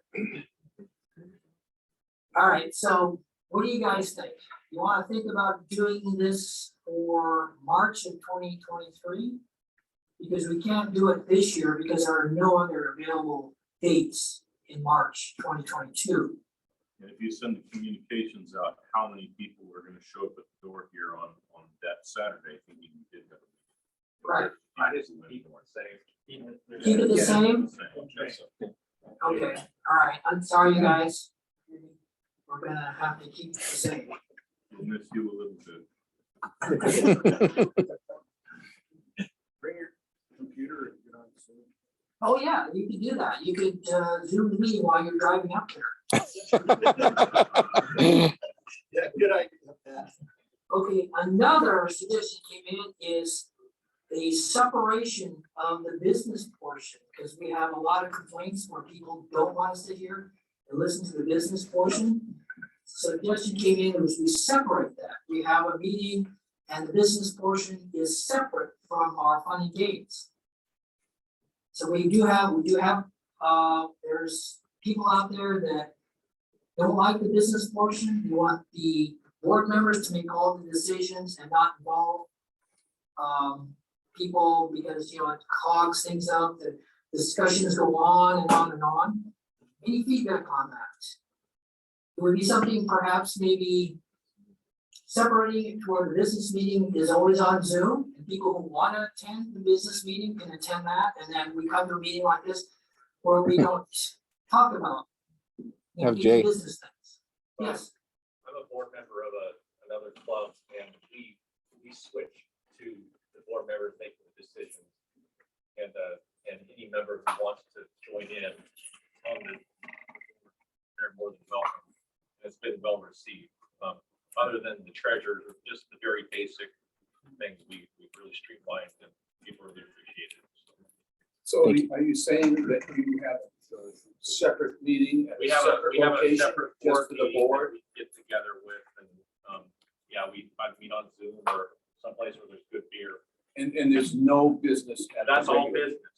And then the meeting, our coin meeting is just coin meeting. And we do have a treasurer's report, just very super basic. It's like 5 minutes of business, and so we move on. So. Yes, Blake. So folks, most of you know that I also sit on the board for another antique radio club in the Midwest. We also, the board runs the group, and we still have at least 5 minutes of business in the meeting because the club needs to know the financial status of the club. What I want to point out though is in our charter, in our bylaws, this is a Robert's Rules club. And if you are going to separate the two completely, you're going to have to change the bylaws, change the charter of the club. The board will have to make a movement to do that, and it will have to be voted upon from the entire club with a majority voting in favor of separating. You've got a lot of work ahead of you. You know, I personally don't like the fun and game stuff. I come here for business. Just understand that that's something you want to do. Simple. Everybody in favor, aye, and we're done. You've got a lot of work ahead of you. Good point. The, yes. Maybe we can look at all of the components of the business portion of this meeting and throw out some stuff that maybe people don't need to hear.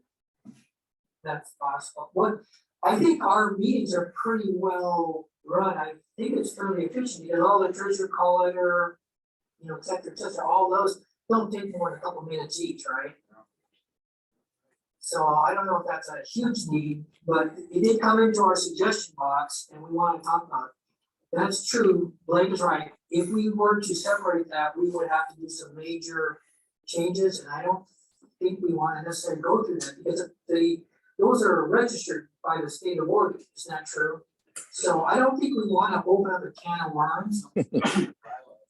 Yeah, we have to register them, and that I believe takes money. And yes, Dick. Long ago and far away, we used to have them on the same day, same place, just different times.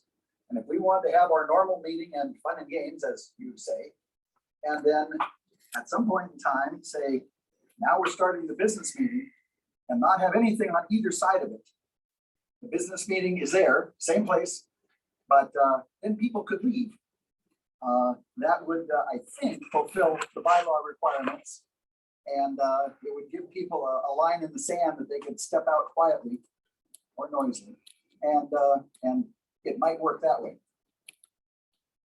Good point. I do think though that there are some things coming up where at the end of the meeting, they may want to do some other things like voluntary, like training at the end of the meeting, something where you don't want to stay, you don't have to. So we may have to consider that as a possibility. Yes, Dan. Do the business first, and you're people can show up late if they don't want to be involved. Fun and games can be last. That's what's already going on. Okay.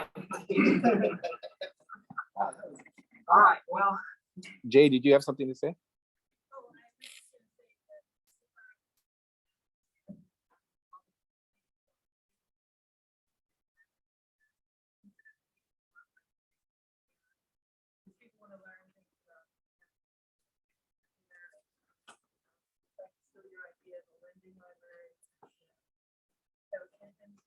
Because we have not been meeting in 2 years, we've only met once.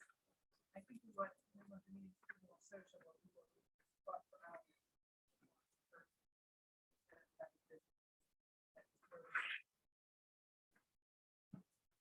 okay, okay, thanks for the input.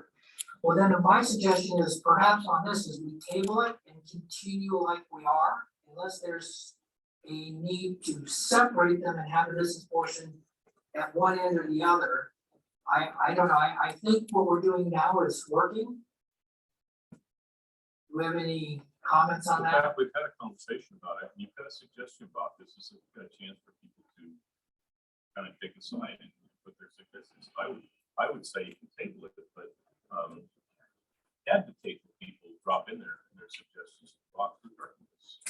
Right. Like I say, when we used to have the surveys that they were done at the end or the beginning of the year, but a lot of times great suggestions can come up throughout the rest of the year, but there's no way to input them. So I encourage you to talk to any board member, talk to your friends, raise your hand, put suggestions in this box, and we will listen to you. This is your club, this is your society. And whatever you guys want to do, we'll try to do it. So please consider the suggestion box here. Oh, Jay brought up a good point here on sharing stuff like that. I forgot to mention that we now have the ability to check out the full 1 through 23 volumes of writers. So this will be in our library. You can check this out and have access to the entire. You can download them too. Well, they're right here in case you want to take them home and load them. Also for the library, we've had a generous donation. And a guide to old radios. This will also be in our library, and antique radios available for you to check out. So next up on the new business, Mike got information from Arlene Scuzine that she is no longer available to host any of our events. So if anyone has any suggestions on how we can provide food during our swap meets, please let us know, because Arlene is already retired and we won't have anyone for the April event. Speaking of the April event, this is very important.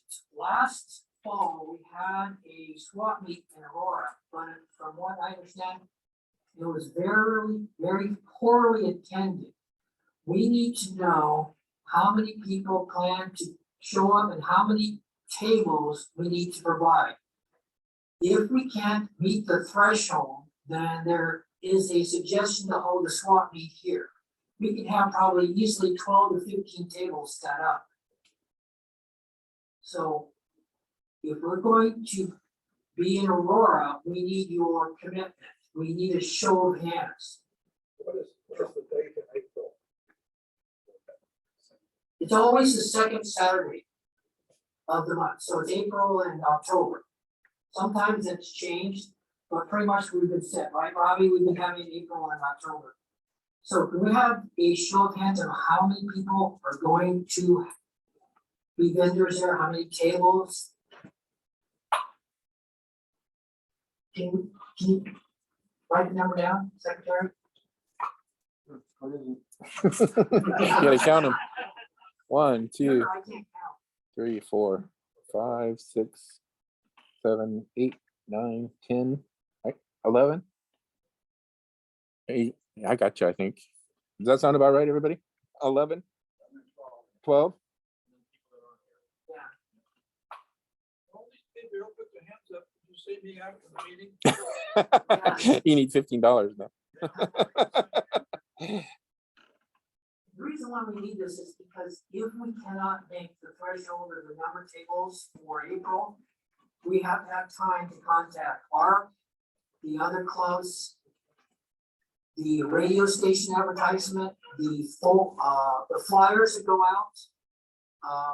We need to tell people, members, friends, etc. Craigslist ads, they all have to reflect the correct place and date ahead of time. So this is something we can't decide like, oh, we'll do it in March or April. We have to decide early. Yes.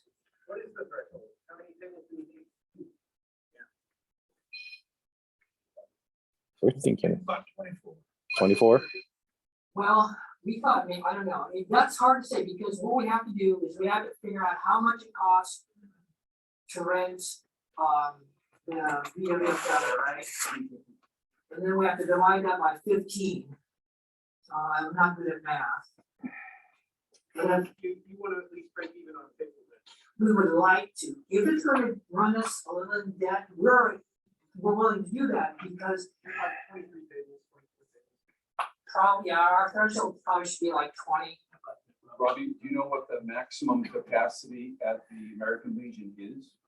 Tables? About 32. Okay, 32.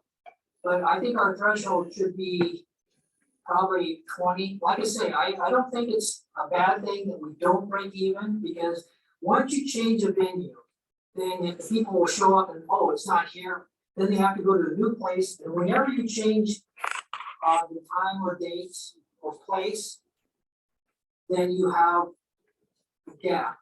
You have to get pocket up here.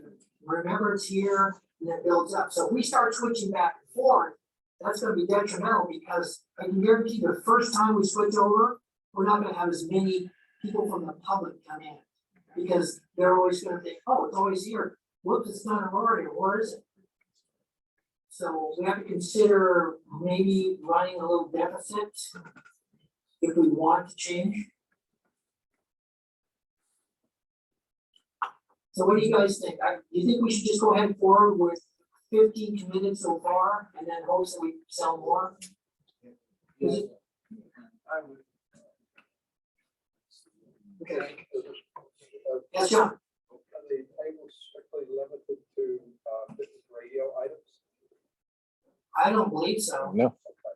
So I did vintage cameras and projectors. So would that fit in with the profile? Not that influence in this. Yeah. Yeah, I don't think it really matters. Okay. Because there's a lot of people cross collect. I mean,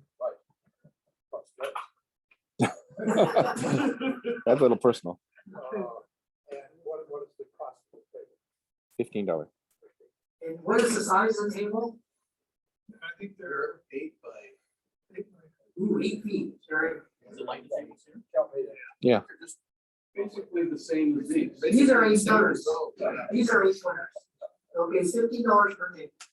Yes, Mike. How many actual, Robbie, how many actual vendors did we have in October? probably about 28. Yes, but how many showed up? Well, yeah, that's how many showed up, right? Yeah, we were 5 short. Well, so we had 23 or 28 actually there. Yeah, but we originally signed up for about 30. 5 of them didn't show up. So then we had like 25 actually there. Yeah. You had no one in the basement, right? There's no one in the basement. No. But I thought you said upstairs there was like at least 5 people missing. Yeah. 5 empty tables. Okay, well, my thing on that is that, you know, of course with the COVID, you know, this is all dropped way down and as far as people showing up from the outside or, you know, regular people just showing up for the swap meet, you change it here, of course, you know, then all your advertising and all of that, everything else, people aren't gonna really know where our swap meet's actually gonna be unless we do some pretty hardcore advertising to that effect. I don't know, I think if we haven't really, like you said, had at least 20, I don't see the big push to try and come here. The other thing that I can see is that if you figure you're gonna have 12 tables or whatever to start, and you make the decision to come in here, and then, you know how people are at the last minute, and all of a sudden now you have about 5 more, whatever, you don't have room for them to come in. I just don't think where this place is located here necessarily is gonna be any better as far as, outside people coming in to buy. Whereas we're already established down there, people already know that we're gonna be there, and I don't see the big push to try and squeeze everybody in here. That's just my opinion, my 2 cents. So, Well, I agree. You'll get virtually nobody off the street coming in here, but you do get it down in Aurora. What time are most of the shops open in Aurora? 10? 10 o'clock. So there's probably public out there from 10 on. Now, one thing we discussed in the Wednesday night Zoom meetings is that the event says it goes until 2, but no one, well, very few people stay. So the consideration is either we make people stay till 2, or we change it and close at 1. So I think that's something we need to do, because once it's printed, it goes out to the radio advertisement, it goes to ARC, it goes to Craigslist, it goes to all the flyers. So we need to make a decision and stick by it, because I heard so many complaints about public coming in. They say, hey, it says it's till 2, but there's no one here. You know, I've talked to people like that. There's about 6 people came in last time and said, where is everything? And I said, just closed down. They're upset about it. So I think we should stick around to about 2. That or change it? What do you guys feel? You guys, there's what, 12, 15 vendors here already. What do you guys think? What is it Mike and Key does? They close off the docks. You can't get out. You cannot leave early. Without carrying everything out. Well, some vendors sell out and then they leave. That's okay.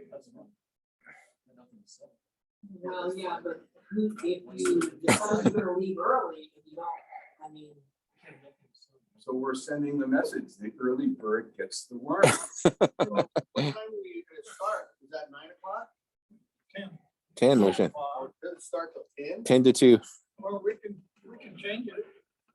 Well, that's what I'm asking. What do you guys think? Charge $20 to leave it.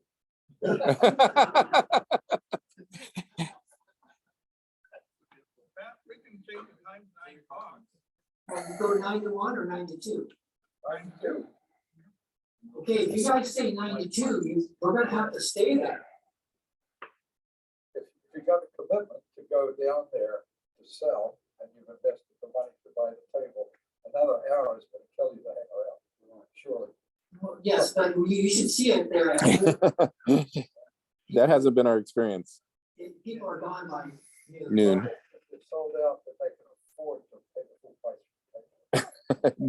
The full price is like $50 a table. If they sell out, they don't have to load out. Yeah, really. That's the problem I had at a show that I was running. It's just the chaos because everybody's now trying to block the entrance doors because they're loading out. And people are trying to come in. And that's why leaving early, and also people that drive from Portland, if they're driving to the show from Portland, and they think, hey, I just got off work at noon, I'll drive down there. And that's quite a drive for having it closed at noon. Okay, so the consensus is we stay until 2.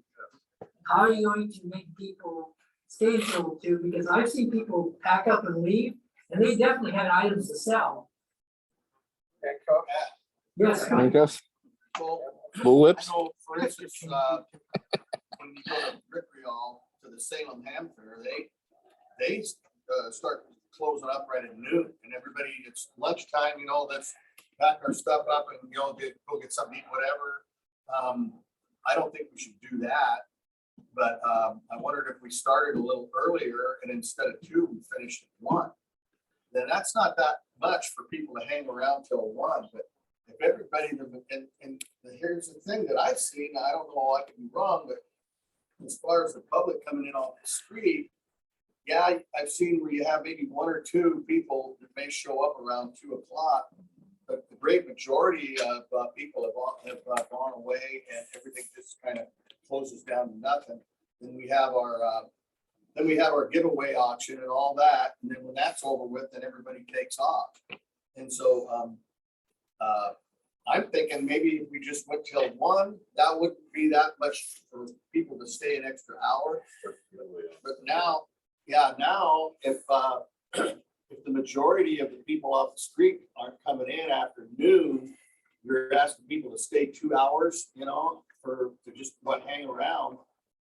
For maybe there might be 1 or 2 people come in. I just don't see the point. People are going to want to leave and take off anyway. But I think we can just maybe make it to 1 o'clock. I think that's a fairly good compromise. Okay, I like that. Yeah. I'll go for that. About just giving the people that stay $5 rebate on the next table. Or the next meeting, next time they do it. I don't know. No, that doesn't sound like the company people like. I don't know. I just think you make the rule and people do it. Whatever you decide. Let's start at 9 and go to 1 instead of 10 to 2. How about that? Okay, we still have 2 more comments. What it's worth, maybe not much. There's been a couple times when I've been the last person, there was stuff on the table, just kind of waiting to see what happens with the auction. And there's nothing going on. I'll say I think it's my stuff. It's not good, but there's nothing selling the last time. So if people stay. It might be the same. Well, I just know last time there was probably 3 or 4 that came in and said, what's going, who came here? I thought you were closing at 3. Isn't that what you usually work? No, I think last year was 2. So we can hear from John. Yeah, when it worked to, if somebody wants to leave because they've just got a couple little things left, can they consolidate it with the people who are staying until they leave the stuff, put it on their table as well? Sure. It didn't work that out with, buddy. So it sounds, yes. Make a motion that we have the meeting in Aurora, the spot meeting in Aurora, the usual time, and then we're going from 9 till. A second that. Thank you. All right, so the motion is to have our April SWAT in Aurora, second Saturday, 9 to 1 instead of 10 to 2. So we have a show of hands, all in favor? All right. Okay, all opposed? Okay, great, thank you, Myron. Thanks, Myron. All right. Is there any new business people want to bring up? Did I forget something? There's nothing else, then I want to go ahead and turn over to our next topic, which is Christian and Fender amps. The Tech Talk. Christian, you're on. Yes, that's true. Do you want to let the vice president go with the feature of the month? Yeah. Okay, feature of the month. I'll start.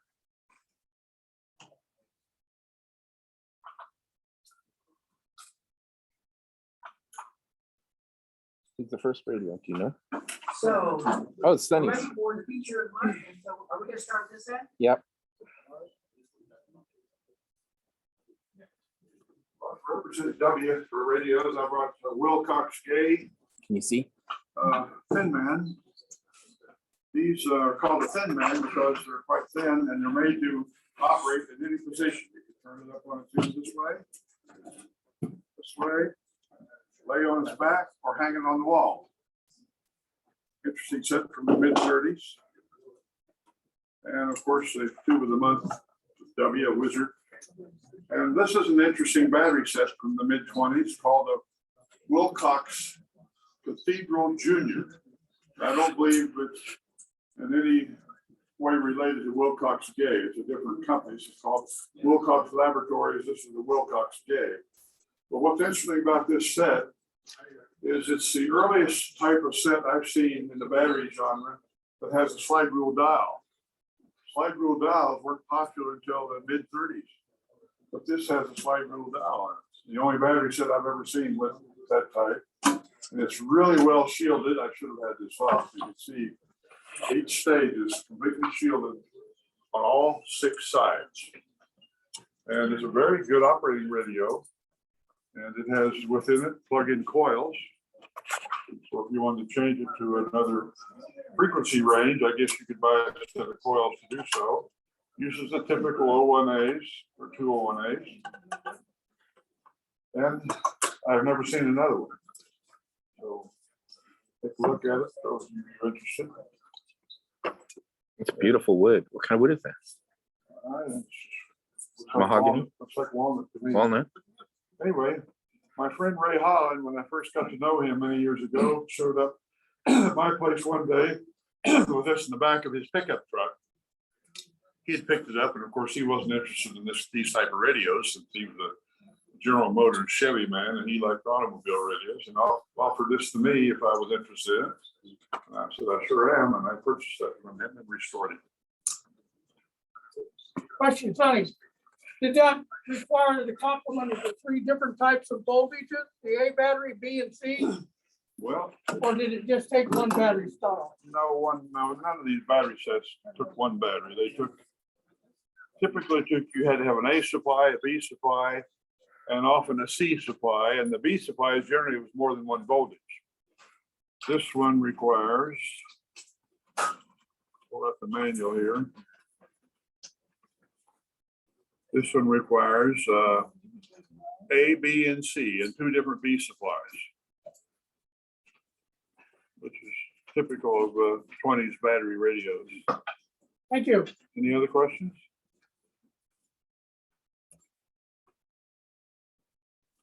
I looked online for Wilcox Laboratory radios, and apparently they made a couple of different models.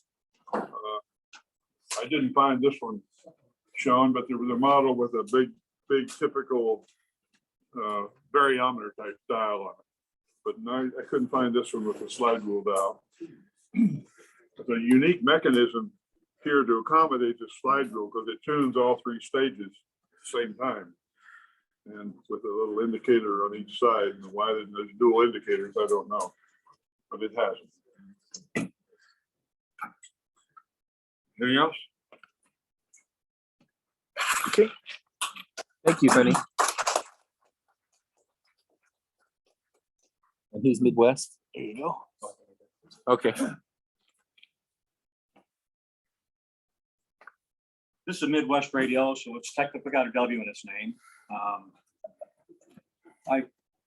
Long story short, I had about 6 years ago, I saw an ad on Salem's Craigslist on the garage sales for vintage audio and stereo equipment. And it said, tube and solid state amplifiers, preamplifiers, receivers, speakers, turntables, blah, blah, blah. It said no early birds, like 9 to 5 Saturday and Sunday.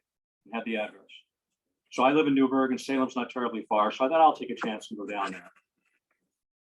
So 8:45, I parked my truck on the street near the house. And there's about a handful of other people that did the same thing, parked their vehicles waiting. So around 9 o'clock, I'm looking and there's no activity at the house. The garage door isn't open. There's no signs in the front yard. Blinds are pulled, nothing. So wait about 15 minutes. This guy gets out of one of his vehicles and he walks across, he knocks on the doors, no answer. He waits a few minutes, he knocks on the door again, no answer.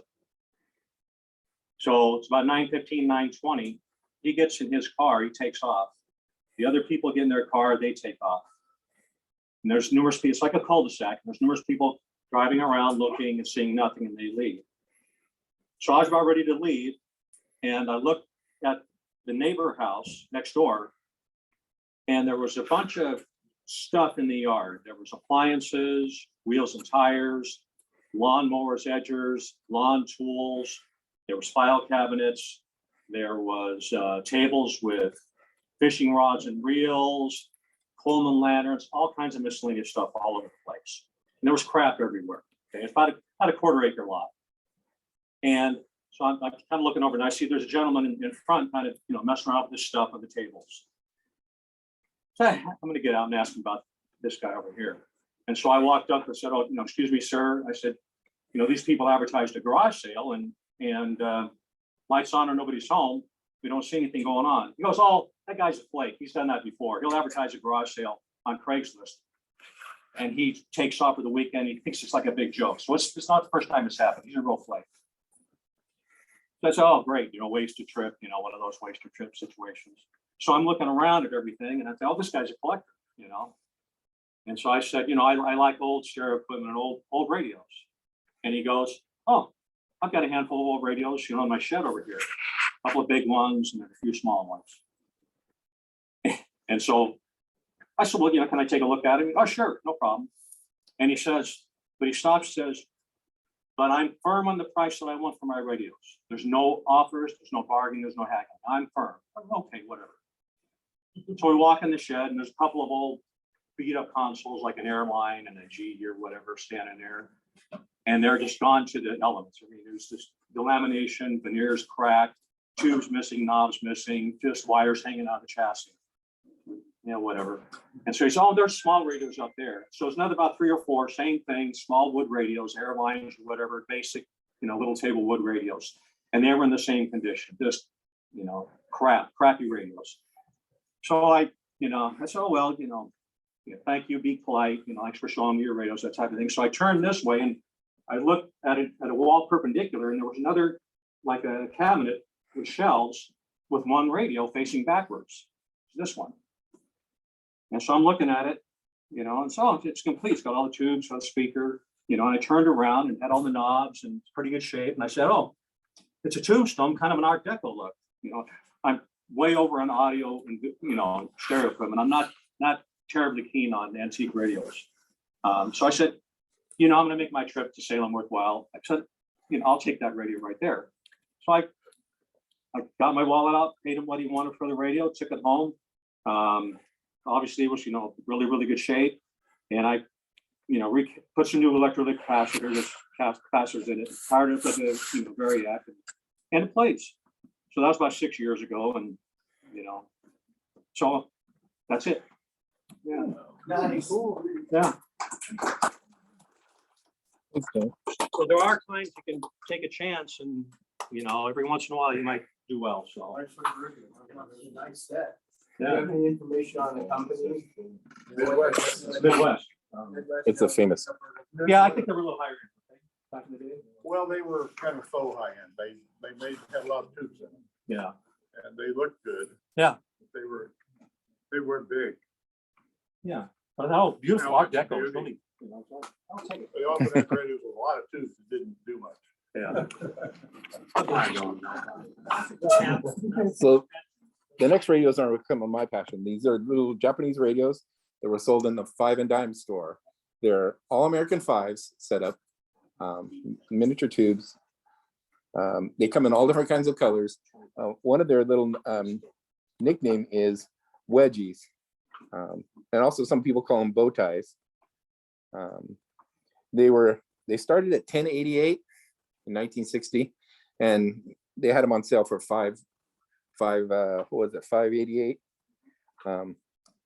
So they're really neat little radios. They they're typical All-American 5, and it was one of the All-American 5's last ditch effort to keep the All-American 5. So it was the very last of them that really did the All-American 5 with the AM radios and stuff. And they were really neat for boys and girls kind of things for the bedrooms and stuff.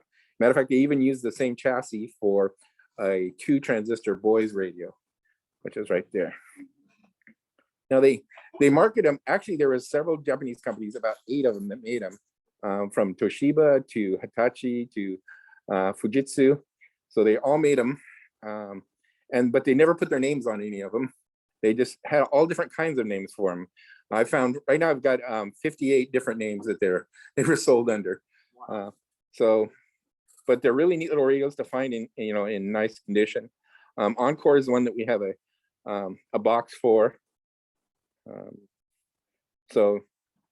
then they did different ones. Like they have this one here is we call the Radical because it looks like a target in pink. And then they had ones with a metal, the Kirby with the metal front. And that's a bow tie too, which is kind of a bow tie speaker screen on it. So another little neat thing about them is they had, some of them had tube retainers on them. So if the kids they had a little wire that went up and wrapped around the top of the tube and held it in. And then there's two different types of backs on them. There's a full back that has a metal top on it. You see one there? Yeah, there's a couple of them. So it has a metal back with the large holes. And then they did one with just a half back too, a half top. So, Are they all 110 off? yeah. All American 5 setup. Yeah, Jerry.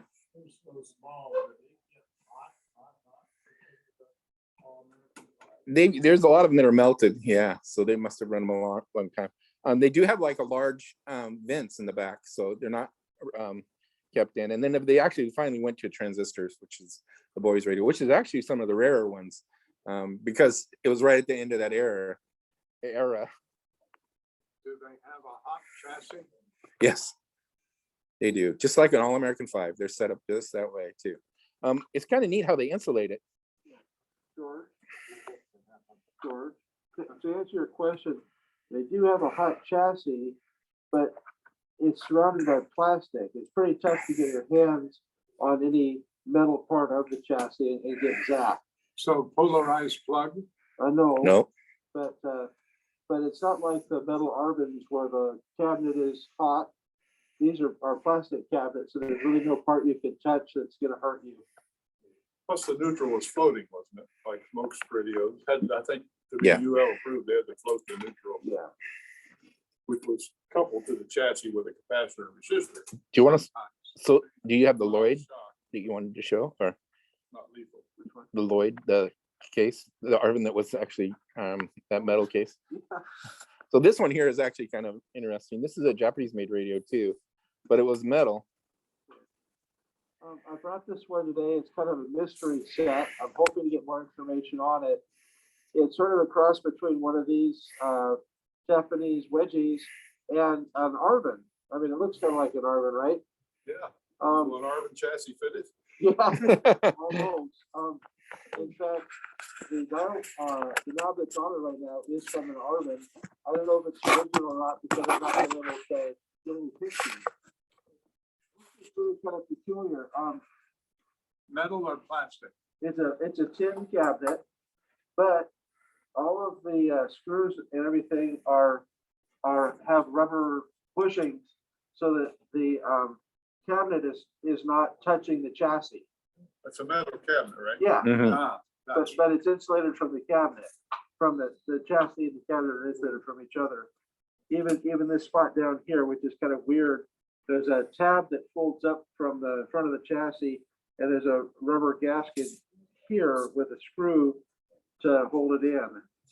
Very strange. So, but we're even having trouble reading what brand it is.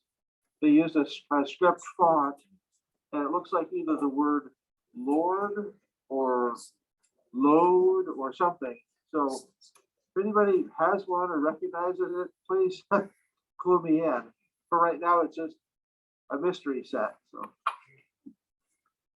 those are what are fun. The mystery sets. Here, I'm gonna do the great thing. go for that. Yeah. Okay. Thank you.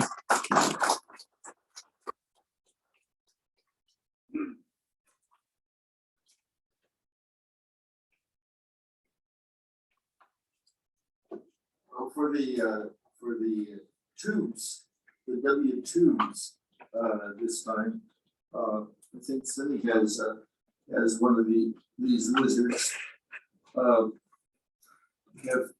two different lizard boxes. They're pretty attractive. And WLS. World's largest store. Oh, really? World's largest store. And world's largest station at one time. Yeah. And this particular box is addressed Sears Roebuck and Company. I was doing some research on the Lizard, and I think most folks know Lizard is Western Auto. And they were talking in this particular comment that I found that what Wizard did was they took all American fives and started moving parts until the thing wouldn't work anymore, and then they put it on the shelf. Now the receiver we chose is a Wave King. Wave King was made in Portland. We found this one in Bellevue, Washington, and I think the cattle folks are probably drooling over this set. This is a 5-2 TRF. It's a very nice radio, and it is as found. It is just pristine. It uses a 200 detector, and the rest of the tube lineup is 201s. The set was built according to the label that's inside. When Wave King was, or Holman was the builder, was located where the Monaville building is now, in the Light Center area. However, the company stayed in business for a period of time and was located on Sandy Boulevard, where Cat Plaza is here now. So we're quite fond of this, and as I say, it is as found. Now we kind of we received some comments about our November set, and I think some of the folks are working on sets to honor the Rejuvenate Salvage set as the November project. We've been looking for Halleck and Watson. As I said, this is a Portland set. I collect Portland-made radios, and we found this set, and I have some pictures of it as found. This was in Ed Sharman's son-in-law's garage, and the panel, the front panel of it, was absolutely trashed. We found 3 pieces of the panel, and who knows what happened to the other pieces. I had it taped together for a long time, and this started 10 years ago, this search. And finding a piece of the, I call it the bowling ball bakelite, has been fruitless. I've had various pieces of it to look for, and then in Chehalis, the August swap meet, a fellow had a chunk that had been used as the bottom of a toolbox, and I happily bought it from him, figuring, oh, I can make do with this, even though it had unauthorized holes in it. However, I couldn't do anything about the 4 inches that were missing off the end. So about that time, Dan found a company in New York City that had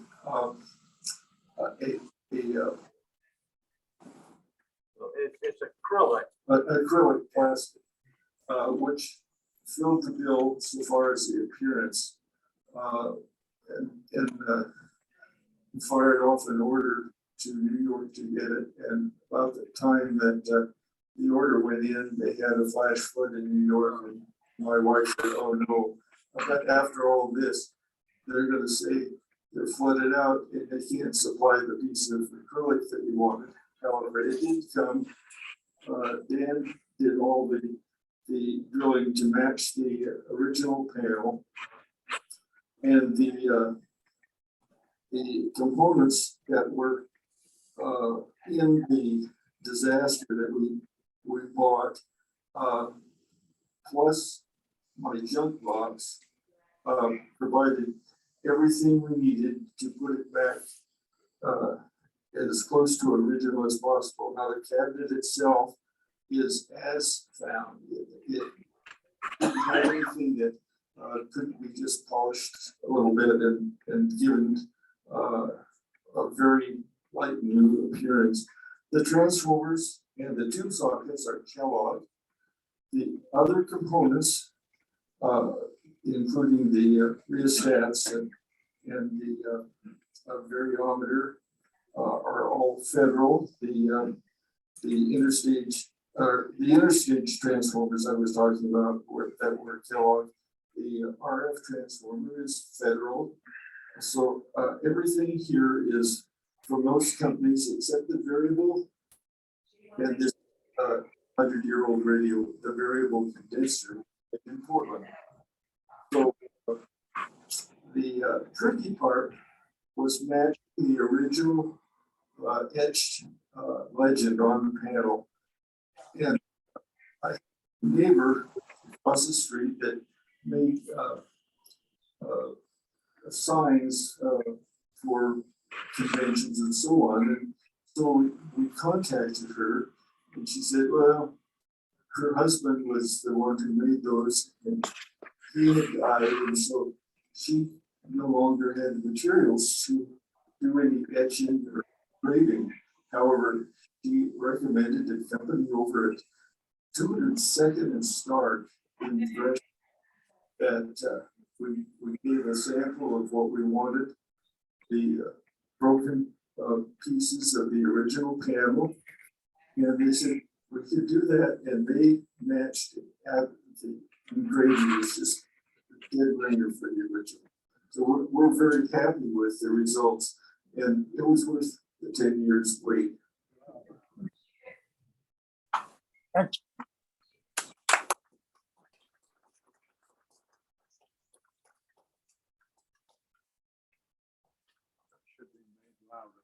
No, thank you.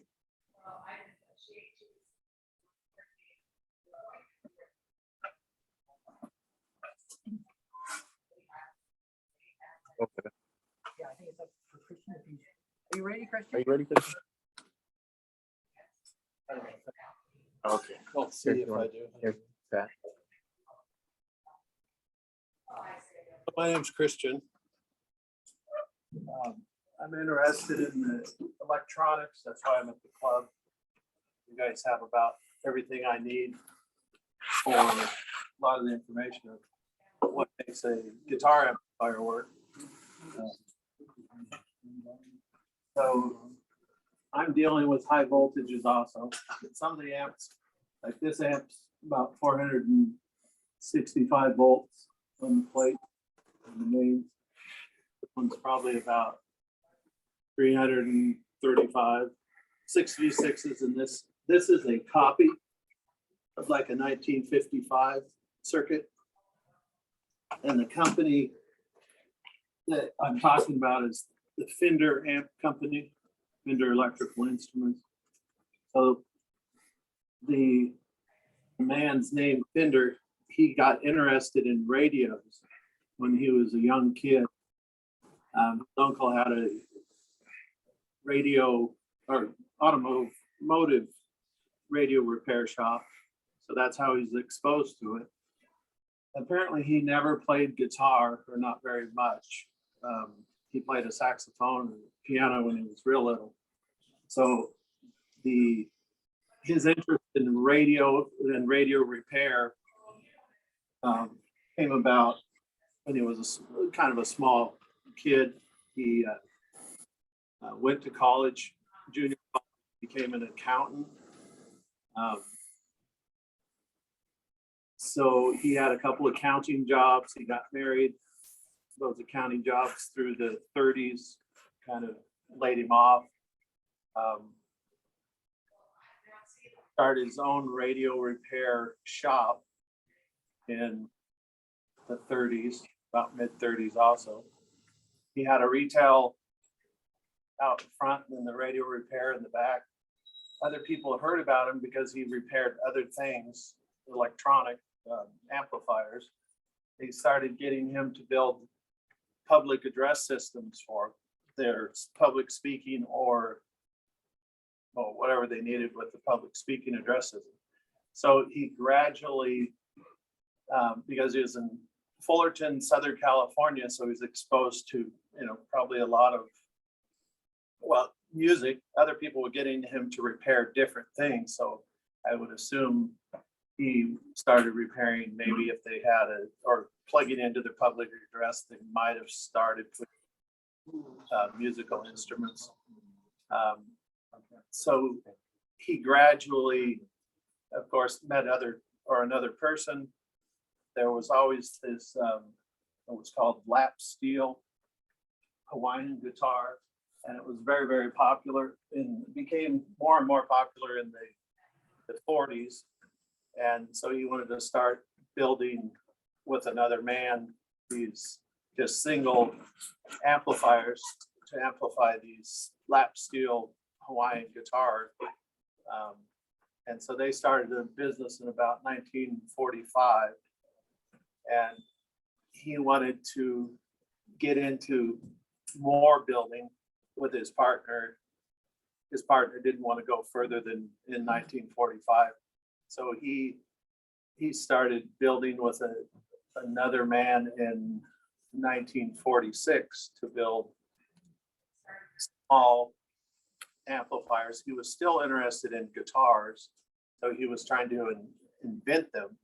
And they had a problem with the guitar, solving a problem with the larger acoustic kind of guitars, that what's called the pickup,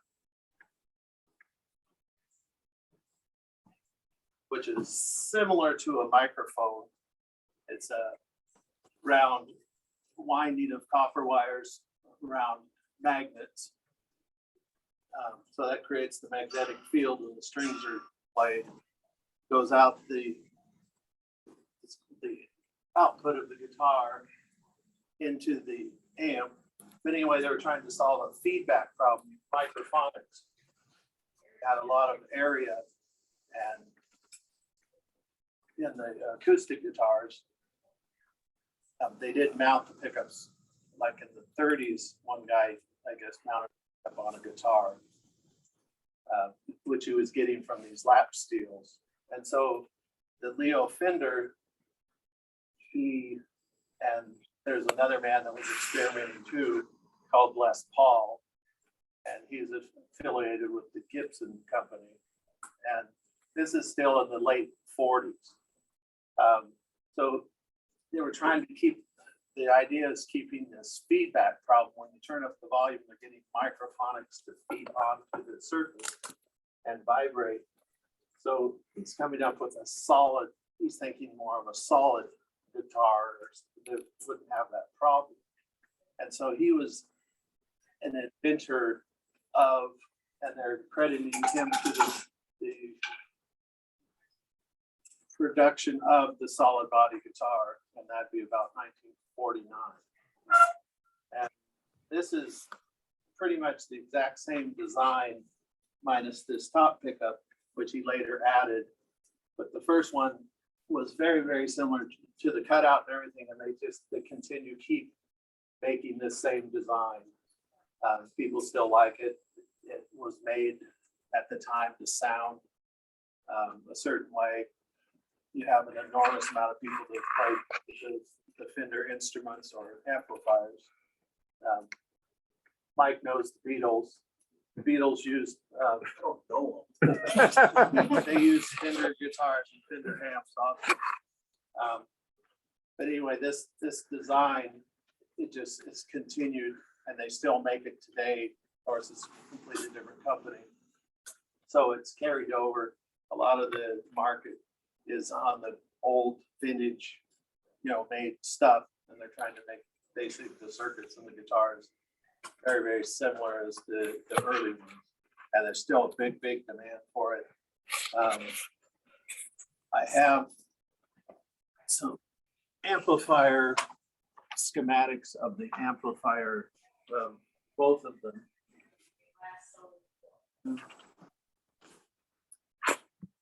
Show the layout and the schematic. So much over the years in development and probably public of what was happening at the time, of course, to sell their products. Leo Fender didn't like distortion, but this era of the 50s amps everybody that likes distortion, those are what they go to. And they continue to be in demand for, you could play country, rock, or virtually jazz, anything, but the design of the amp was it distorted when you turned it up louder, and a lot of these distorted very early. So Leo Fender didn't like distortion. He kept trying to work on amps that wouldn't distort very much. But people still attracted to it. You turn it up, they get this sound. Or you don't have to.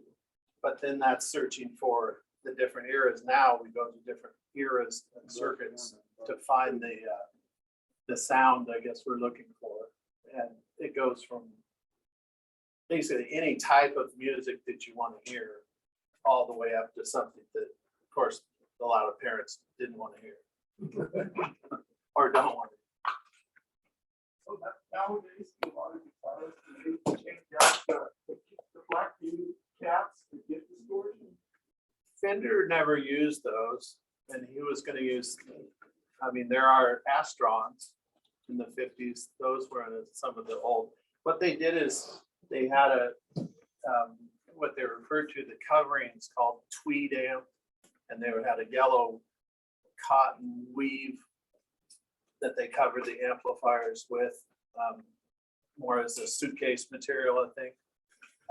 And then they did that since kind of 1951 to about 1960 had that wrap on it. This is a 1966, but it would look pretty much the same in 1963. And then they did change, like, I don't want to skip too fast on it. After the 50s or through the 50s, there's a tremendous amount of very small amplifiers, and they kept getting larger because guys were playing bigger places, so they needed more volume because a lot of the amplifiers weren't being mic'd. They just have their vocals mic'd and not the amplifiers. So they were playing bigger places. The music, of course, venues were getting bigger, more popular. They started making bigger and bigger circuits to fill out the space. And there's very extremely loud amplifiers today that were basically the demand was for the volume. And then, of course, people that play the music instruments don't just want the volume. You like the sound. And I like both. I guess the volume is kind of like a stepping on a dragster feeling that you're in control, and you've got the sound that's so crazy loud you think it shouldn't be that loud. The second pickup, we're having two pickups on the guitar, was that mainly broaden the tone range? It does, because where this string is vibrating matters where you put this pickup. Further back, it's brighter. Even when you play it further back on the strings, you can hear that they're tighter. So where you put the pickup on a guitar matters. Yeah. And that's where these designs come in. And of course, today people have made so many advancements. I try and, I guess you'd say, stick with the complexity of the old, because it just gets, there's so much, especially if you're playing music, and you're free to play whatever you want. It's endless. You can play whatever you want, and it's kind of trying to get to learn what you can play or write as music, but it's also what these different amplifiers. There's a whole bunch of changes that happen with the different circuits. Speakers matter a lot, tubes matter a lot, voltages matter a lot, and so you do have a power transformer and an output transformer, preamp section, phase inverter into the output. This amp has a tube rectifier. I think most all of his standard amps had tube rectifiers till about 1960. Some kept the tube rectifier that were probably a popular design, so they kept it. And even today, that amp was made with a tube rectifier, one of the popular, more of a combo but still had a 25 watt RMS. So it was loud enough and it was portable and it had a lot of different sounds you can get out of it. This amp tends to just start distorting, what you call distorting when you struck the strings fairly hard. You could turn it up just where it starts a little bit, that you're turning up the volume, but you don't have to turn it up very loud and put enough of a strum input, it'll have a distortion sound. And then that's where, if you don't want that, you're gonna have to find, usually it's a bigger amplifier, more power, so you can get the volume in a lower setting and then not have this distortion. And this amp, it doesn't distort very much really at all. It's built and still designed for it to not distort. It's the idea of how he progressed, you know, through, again, this is a 66, but it still is the same as a 1963 circuit when they designed it. It's a solid state rectifier. 2 XL6s. It has what they call vibrato, and they did a couple different types of vibrato systems to the main output tubes. This one has an opto coupler in it, so that's triggered with a slight voltage off of the tube to vary this vibrating when you strum it, and then it has speed control and intensity for how strong this vibrato is. George knows what the vibrato is, or a tremolo on when he plays the organ. So this has this similar wall or sparing. So anyway, through the back to Leo and the company, he had a lot of workers. They really started taking off for sure in the 60s. They did a lot of attract to the people that played what was called surf music. So they would still be playing more of this style of amp, or the cleaner and then twanger. They also included, this is called the head, and it would call a piggyback. It would have a speakers underneath of it, but they did make combos also. And the wattage on this is about 40 watts, 35, 40 watts with the 2 6L6s. They made an amplifier that went up to about 85 watts. Could look very, very similar, called a twin. You could have two 12-inch speakers, and that amplifier is very, very clean, and you would consider it very, very loud for how clean it could play, meaning that not a very distorted sound. And those are extremely popular amps, always had been, with virtually most all performing guitar players of a stage. They rent the bigger size amp. They could, of course, put a microphone in front of their speakers. So the two different styles would be a combo, they call it, which is included the speakers. The head a lot of times was I don't know exactly, you were going to get a different sound out of, because of the speaker cabinet that would come with you put with the head. There's possibilities of microphonics in the tubes with these combos too, because you have the speaker mounted to the cabinet, which is vibrating the tubes at the same time. So their tendency could be a problem with microphonics. So you had to have good quality, definitely preamp tubes. So tubes are still very available, and there's probably 3 companies in the world that keep making vacuum tubes. The guitar market is probably, I would say, the biggest market for tubes being made today. A lot of companies went out because it's just kind of, tubes. There's not a lot of things that are using tubes. What's the wattage on the one you're standing there? This one's like about 15 watts. Maybe you could squeeze 18, maybe 20 out of 2 66s, possibly, because the voltage is running very high. So that's very low wattage. Pardon me? That's a very low wattage amplifier. Yes, but well enough to fill this room up with noise. It's not quiet. This design isn't very quiet. Plus your speakers can make a difference on how loud an amplifier can be also. When they're 6V6s, you can't get a lot of power out of it. Yeah, they're running, you generally not always, but a lot of times they ran them past the 350 volts because they're squeaking, the tubes that they can handle it. Of course, you have bias. Where this is a cathode bias design. This one's fixed bias adjustable. I guess this one's called a Cathodine Inverter. And I read about it. I kind of understand it, but don't fully, as far as how they feed the phase inverter to the grid of the power tubes or the cathode. And I think, and then this one's like cathode bias, or not cathode, but cathode to ground on these power tubes. So it's biased with cathode to ground. This I don't think is. A lot of the amplifiers I own or work on, I'm not designing them. I just kind of learned to hear and adjust them with some knowledge. And then I own a lot of amplifiers in comparison to trying to make one amplifier do everything.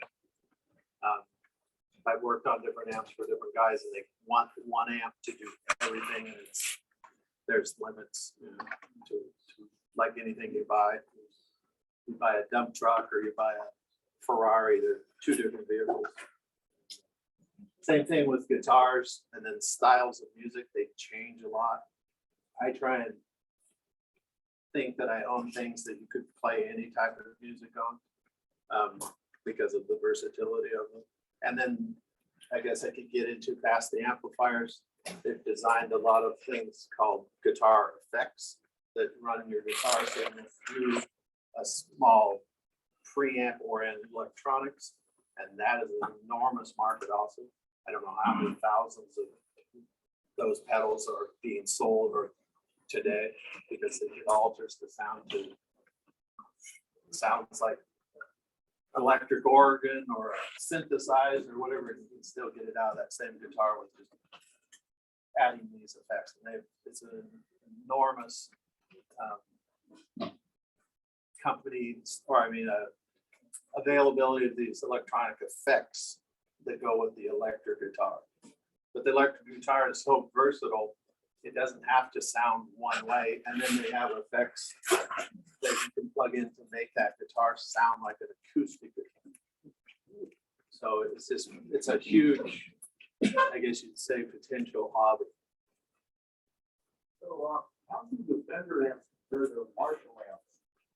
And there was England music, and they were attracted to the American music also. They had blues players or whatever, jazz players would be popular in, say, the 50s.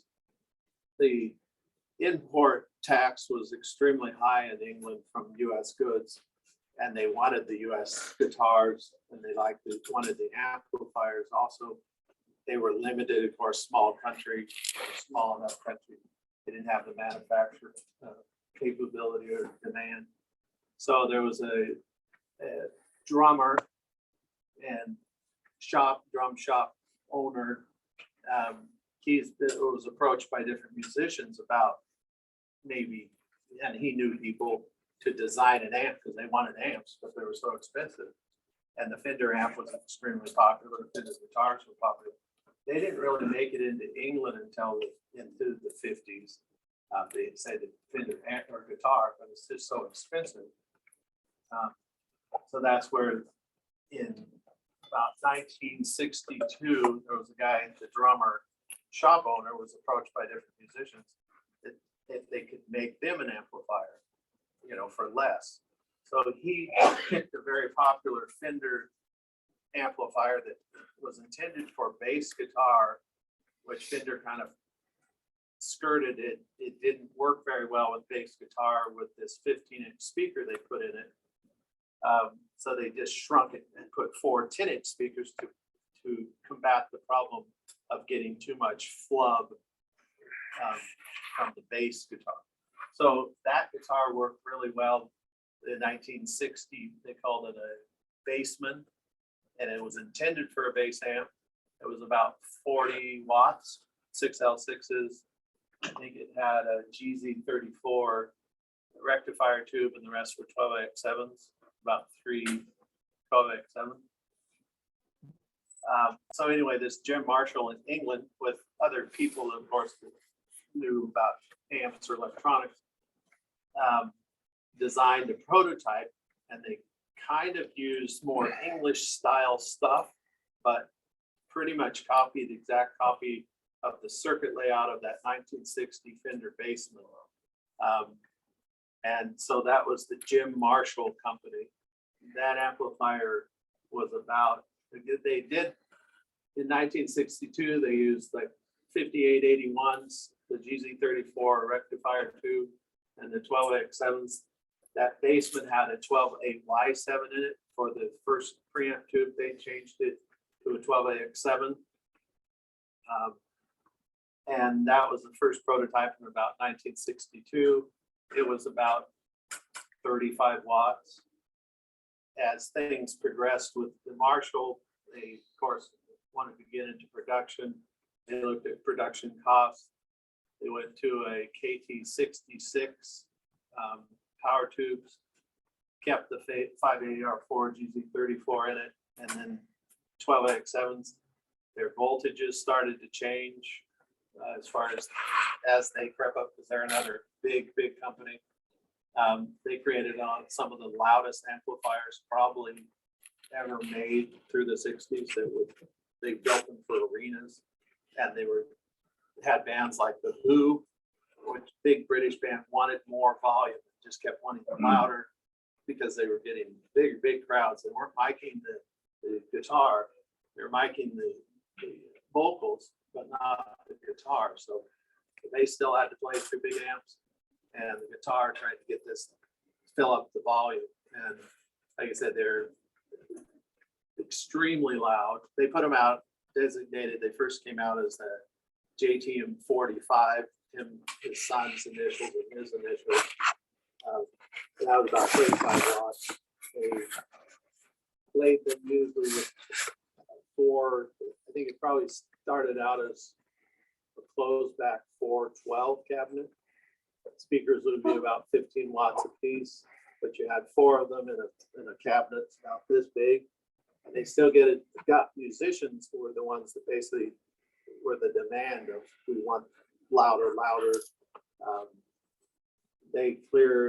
They have the 100 watter that they built, what they call a 100 watter, and clips at about 175 watts RMS, and that's a clipping before it distorts. That had like 4, they went to 4 EL34s, which handled their high voltages. I think their voltages on the plate went clear up to 650. And screens would probably be still up there, 5.5. And so you're dealing with extremely high voltages once it gets through, or the output transformer or the power transformer. That conversion through the filter caps, usually we're running 500 volt filter caps for 465 volts on the plate. So there's DC current. Anyway, that's a lot of voltage that you're still plugging a guitar into something with that potential. They've designed it to where you can still have electronics like metal screens and all that, and grounded, because it's the grounding with the cord going into the amp. There's still that potential that people have been shocked, but it's more or less rare because of how the circuit's designed. But you're not really, it's not as fearful. I mean, you can still do it as far as how the ground can work, and you can shock, especially I experienced it when I was young. My friend was playing his guitar, I'm playing mine, and then went over and touched his guitar while I'm hanging on to mine, and I get shocked with, I don't know what the voltage is. It's, you feel it as far as it feels, yes, similar to something. It might be the AC out of the wall that you're getting, I don't know. but it's pretty good. And a lot of people got shocked on microphones too. They're touching the microphone and end up getting a big old shock because they're hanging on to the guitar and bang, they get a good ground fall. So there's not a lot of people that I ever heard of get shocked to death, you know, playing electrical guitars. Anyway, back to Leo Fender. It's an extremely big company. It was purchased. Leo wanted to sell it, I think, in 1964 to his partner for like $6 million. And this is still a big manufacturing company. I think it only ran with kind of orders. They think it started in the spring because of their show for the electric or guitar shows. And so they had a part-time orders, I guess. So the guys were off in the wintertime that he had working. There's pictures, I think, maybe I don't have the book, of the factory, but it was all handmade. Guys are on sanding saws, drilling, they had some presses for the metal parts. They were, of course, cutting the necks out of pieces of maple or wood. Generally, the guitars were at that time made out of ash or alder for his wood design. Some were one solid piece, but most had a section, you know, added or glued together. A lot of guitars aren't one piece. Today they're not. They usually have about 3 pieces of wood in them. He did make a guitar in the early 50s out of pine, but then it went to the ash. And anyway, the demand kept growing. He did have Parkinson's, and I don't know when he acquired that in his life. He was born in 1909. He passed away in 1991. So it was like 81. Apparently he worked the day before he died. So he was a workaholic. He had a lot of stuff to do. Anyway, Columbia Broadcasting Systems, his partner didn't want to buy the company out at $6 million in 1964-ish. And so Columbia Broadcasting Systems bought it for $13 million. He was a consultant with them. He had a non-competitive disclosure he signed for 10 years. But he was always consulting with that company through those 10-ish years already. He started his own little offshoot. He was still interested in guitar stuff. He's tended to go more towards the guitars after that point, not the amplifying. And he was still tinkering how to build a different kind of pickup and just, you know, designing something different. So he, after the 1965 sale, he he started his own research company. What he called the research. At this time, he would be fairly wealthy, and sure he wouldn't have to pursue other interests other than what he was interested in only, and then consult with the Fender company.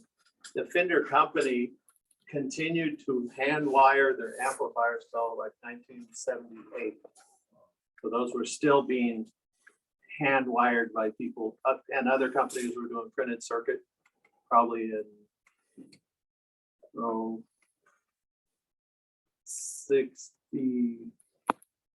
about 1969, 70. You got like printed circuit. Jim Marshall hand wired amps up to about 1973. That other company from England. So the hand wiring hands-on was done, for a long period of time until they kind of switched over to the different types of putting in the products. But Marshall still did hand soldering, through the 80s for sure, late 80s. Back to Leo Fender, he joined with another group of men in Southern California that started a company in 1976, their own guitar amp company.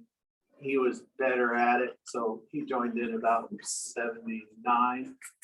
and it was the Music Man Company.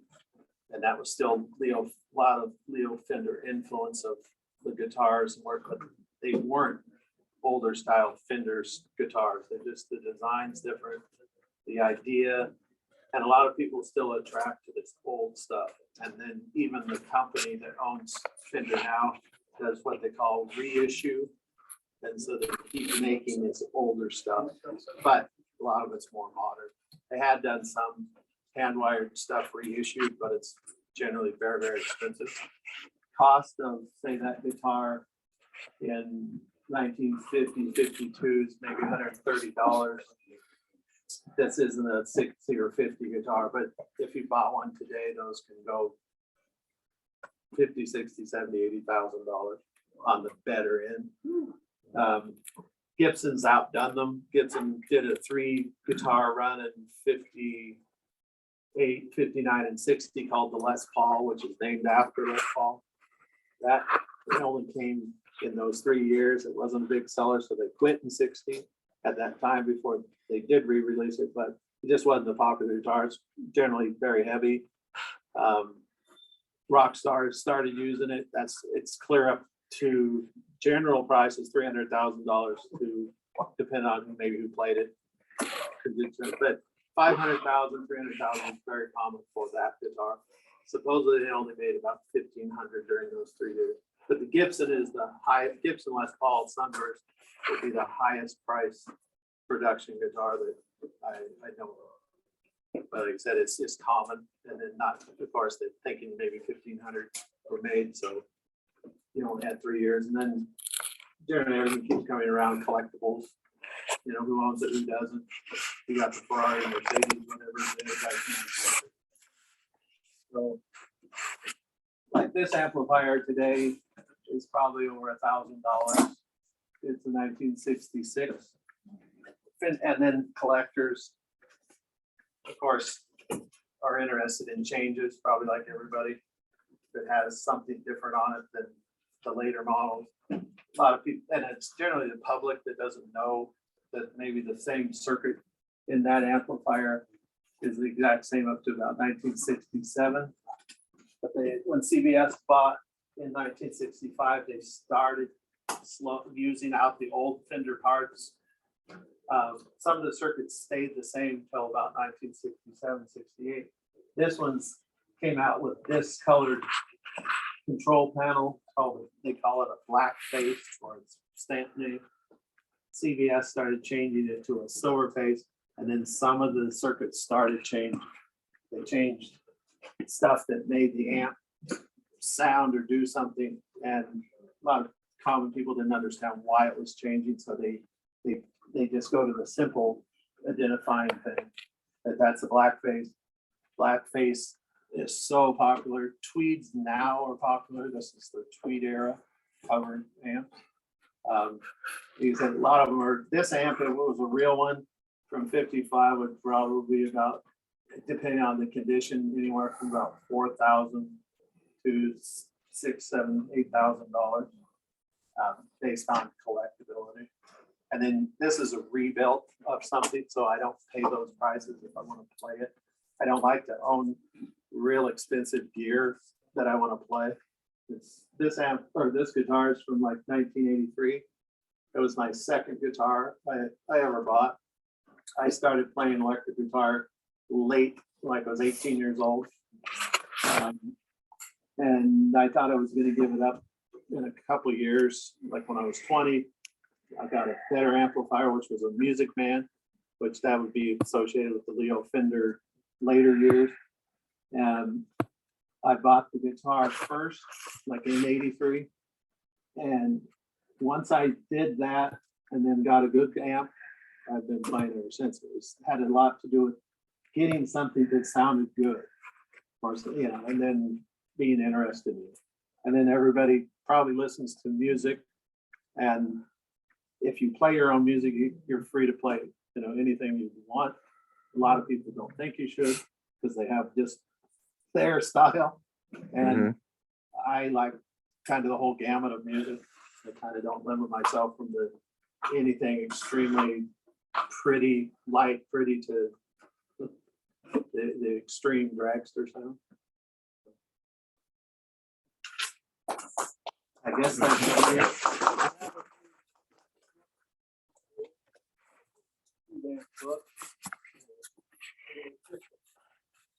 A lot of the people that have made things over the years and are still going. This is like the Fender stuff, which be information and pictures of what it is, because it's so big that you can't describe it. Thanks, Christian. I think I brought. Oh, yeah. I told Pat if the speech didn't go good, then everybody likes. Good job, Christian. Thank you.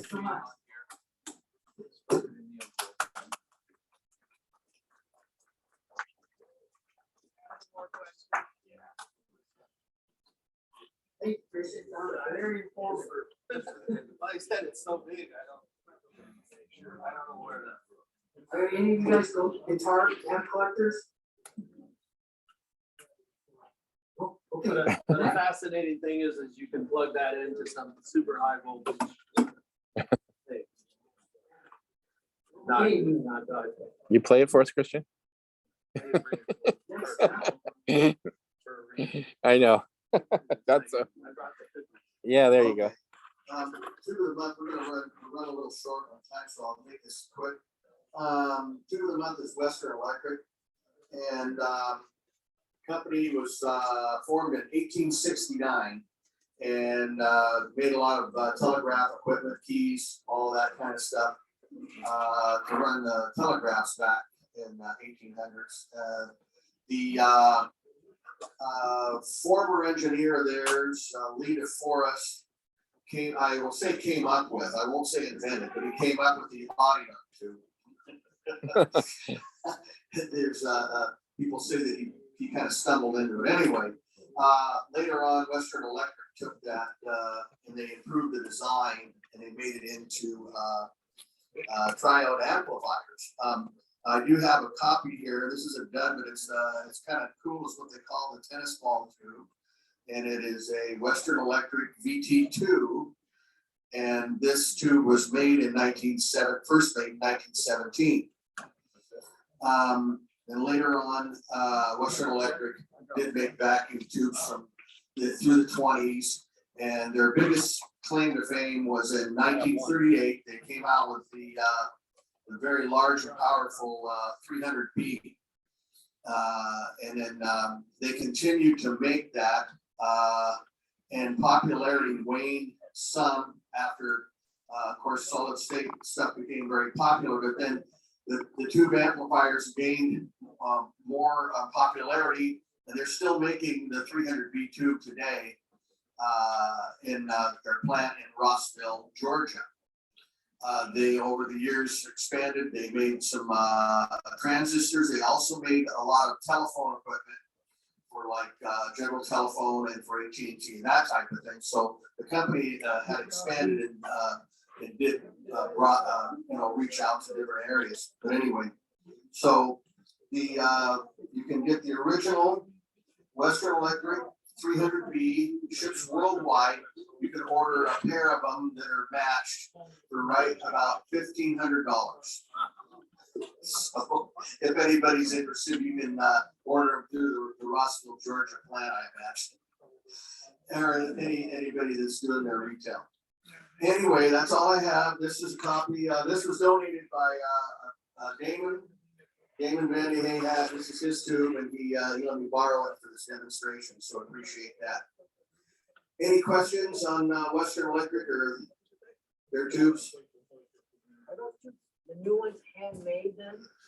You know, Pat, I don't know, but through all the literature I look at and read about, I don't know if they're handmade still, but they may be maybe at that price, I'm not sure. So, but I read a lot of different literature through Wikipedia and different sources about the Western Electric Company and how they formed and expanded. But it never really said anything about how they were made. So I do know they're made in Rossville, Georgia. One of the few tubes that are still made here in the United States. So with that, I'll turn it back over to Pat.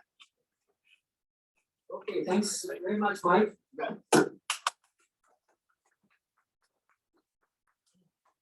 If you brought stuff back there, don't forget to take it home from the food table. Yes, George. Can I ask the group a couple of questions? Yes, go ahead. First of all, I gotta figure out how to get us going. Don't forget wire ties, 15 for 25 cents, and assorted Ziploc bags, 6 different sizes, juice of each, 25 cents.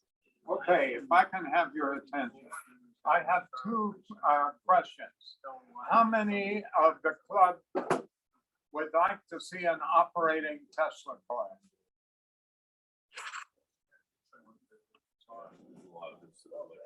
I would, George. How many in the club would like to see an operating Theremin? I would, George. Okay, thank you. That's all I needed to know. Thank you, George. Huh? Thank you, George. We'll have those. Okay, sounds good. You think in April or Okay, March? next up then, Franklin, is the tech talk. It's the repair clinic. Repair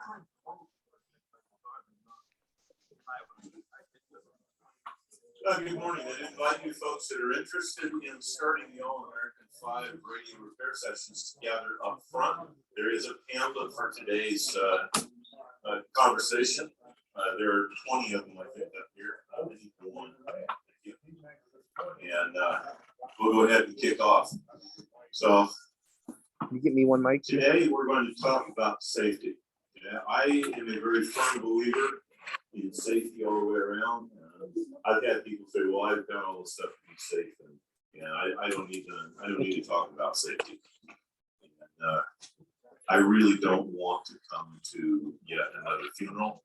I like having a dirty, dusty suit in the closet, so please pay attention today. It's more than just electricity and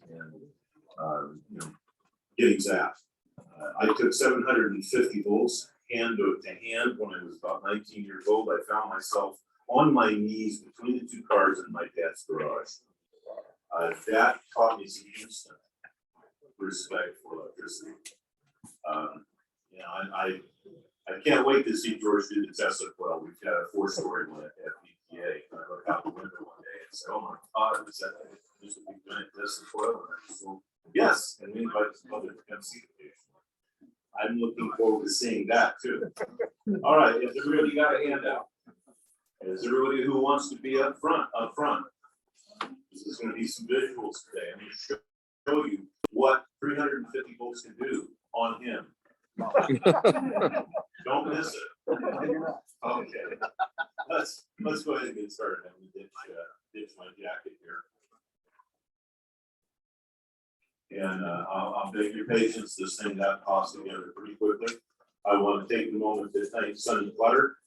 Sonny has a great deal of information on his website, including quite a bit of what I stole. No problem. I'm happy to admit it. I stole a lot of stuff out of his website and did a search and see. And yes, I had permission. He left the door open, and I came in and went shopping. But anyway, remove some of the references from television. But today we're going to talk about safety, and the very front on the bottom is something that I like to talk about a lot, and that is I live by O'Toole's rule.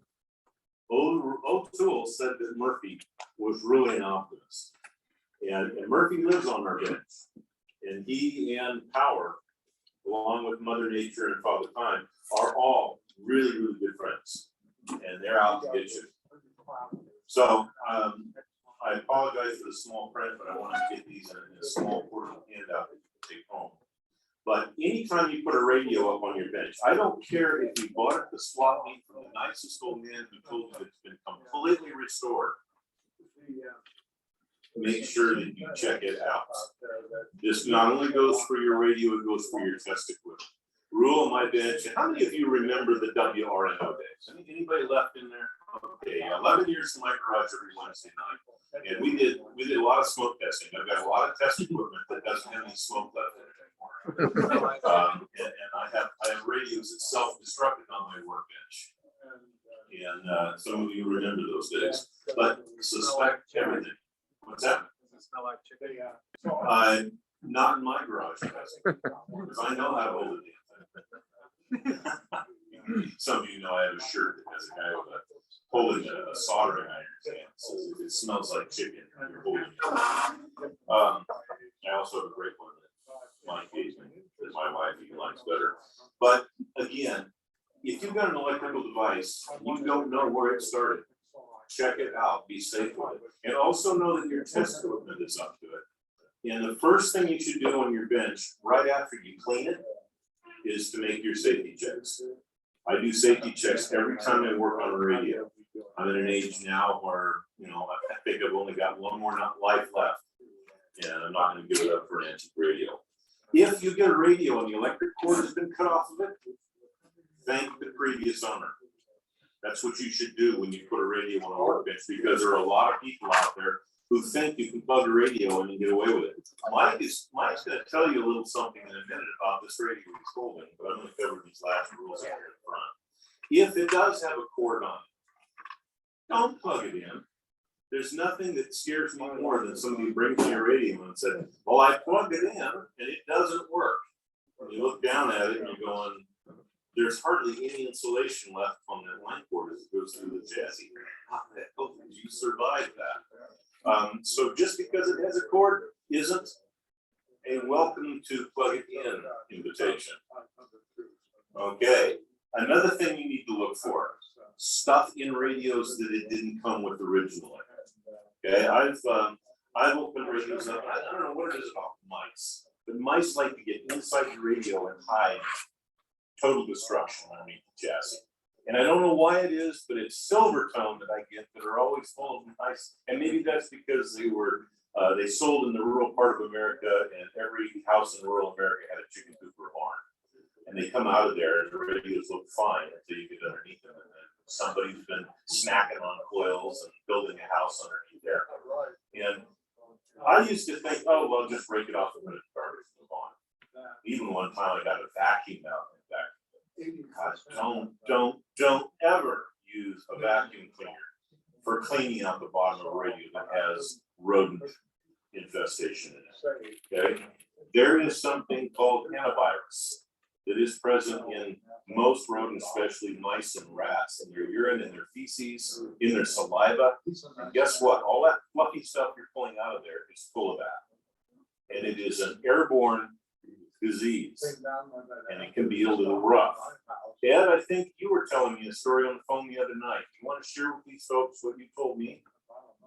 Do you want the microphone? No, I don't need the mic. Okay. It was just a gentleman that worked in the Forest Service long ago, well-known guy up in the backwoods Washington area.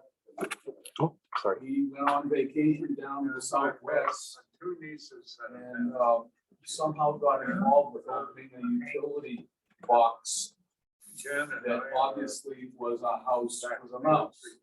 And a mouse house. And he breathed in some of that dust. It's just the ambient dust. It stirs up and got it in as long as he died. And the last sentence of that story was, and he died. It is a pulmonary disease, and if you get enough of it in your lungs, it'll kill you. Hantavirus. Hantavirus. Okay. I have a niece that's named Hannah, so maybe I. Hantavirus has been dormant for years. Forever. Yes. And moisture. And you rake it up, and that's one of the reasons you don't want to do a vacuum cleaner, because then it moves it all over the garage, all around you, all those that love you. Yes. So what do you do? I mean, I've got a silver top that chassis. It looks like a pack rat peed on it. There's corroded spots. So you find a club member that you really don't like, and you ask them to keep it out. No, I'm just kidding. When I get into a situation like that, first of all, I take it out of my garage. I don't have it anywhere near where I do my radio work. I glove up and I mask up, and I have a trash bag that it goes into right there, not over there, but right here. I'll take the garbage can, put my bag in it, and I'll literally set the chassis on the side, and I'm going to carefully rake that stuff out, turn the chassis, shake it, do the very best I can.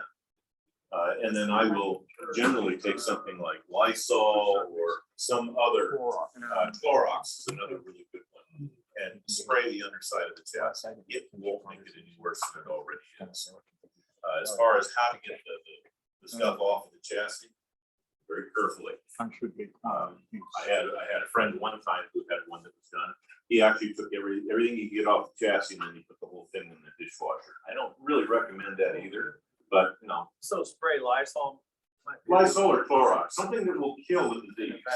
And then evaporate. And again, the easiest thing to do is to look at it as an interesting experience and throw it away. I've gotten to the point where unless it's something special and the rat's nest is confined to one small area, I generally won't. The last radio I worked on at it was a 1937 Zenith. The guy brought it in, absolutely immaculate. Finish on the radio was nice, the chassis was clean, everything was wonderful. I went back the chassis out of the cabinet and all of a sudden I look at my feet and I see fluffy stuff and I see rat crap. And stopped right there and back in and said, you need a chassis. And we found him a chassis and we went ahead with the radio. And I literally backed up the whole chassis. And you know, we cleared everything off the top and used it, but anything that was on the underside, I never even unpacked it, just threw it away. And that's my recommendation. So did you solve the tubes? Did you Oh, solve dude, everything on the top chassis was fine. Everything looked good. This was a lucky one. It was all underneath. I can tell you some other interesting stories, but I won't. Many All-American 5 radios have, especially the early ones, have live chassis. And Mike's going to show you one and talk about one now. So Mike, tell them about the radio you got here. Oh, this is a it's called a Sentinel, a 1947, and it is what you call a hot chassis. In other words, the manufacturer at that time, you would think that they would have put in what they call a floating B-, but this company chose not to. And the real big giveaway is if you go to the volume control on this radio, and on the not the side the power cord's coming in on, but the other side of the power switch, and you can see where a line comes right off of it and goes down and it's soldered right to the chassis.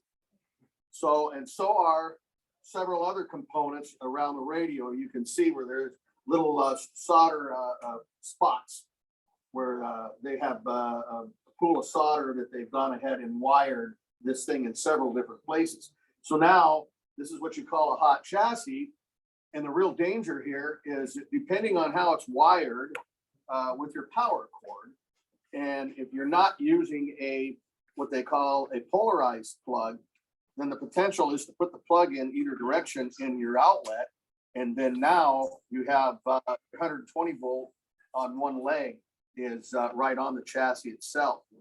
Whereas this is why another thing is when we do one of these, if you use one of these modern power cords that are polarized, you know, as long as your outlet is fine, then at least when you do that, now you can run the B- or the minus side on the neutral side to the chassis and not the hot side.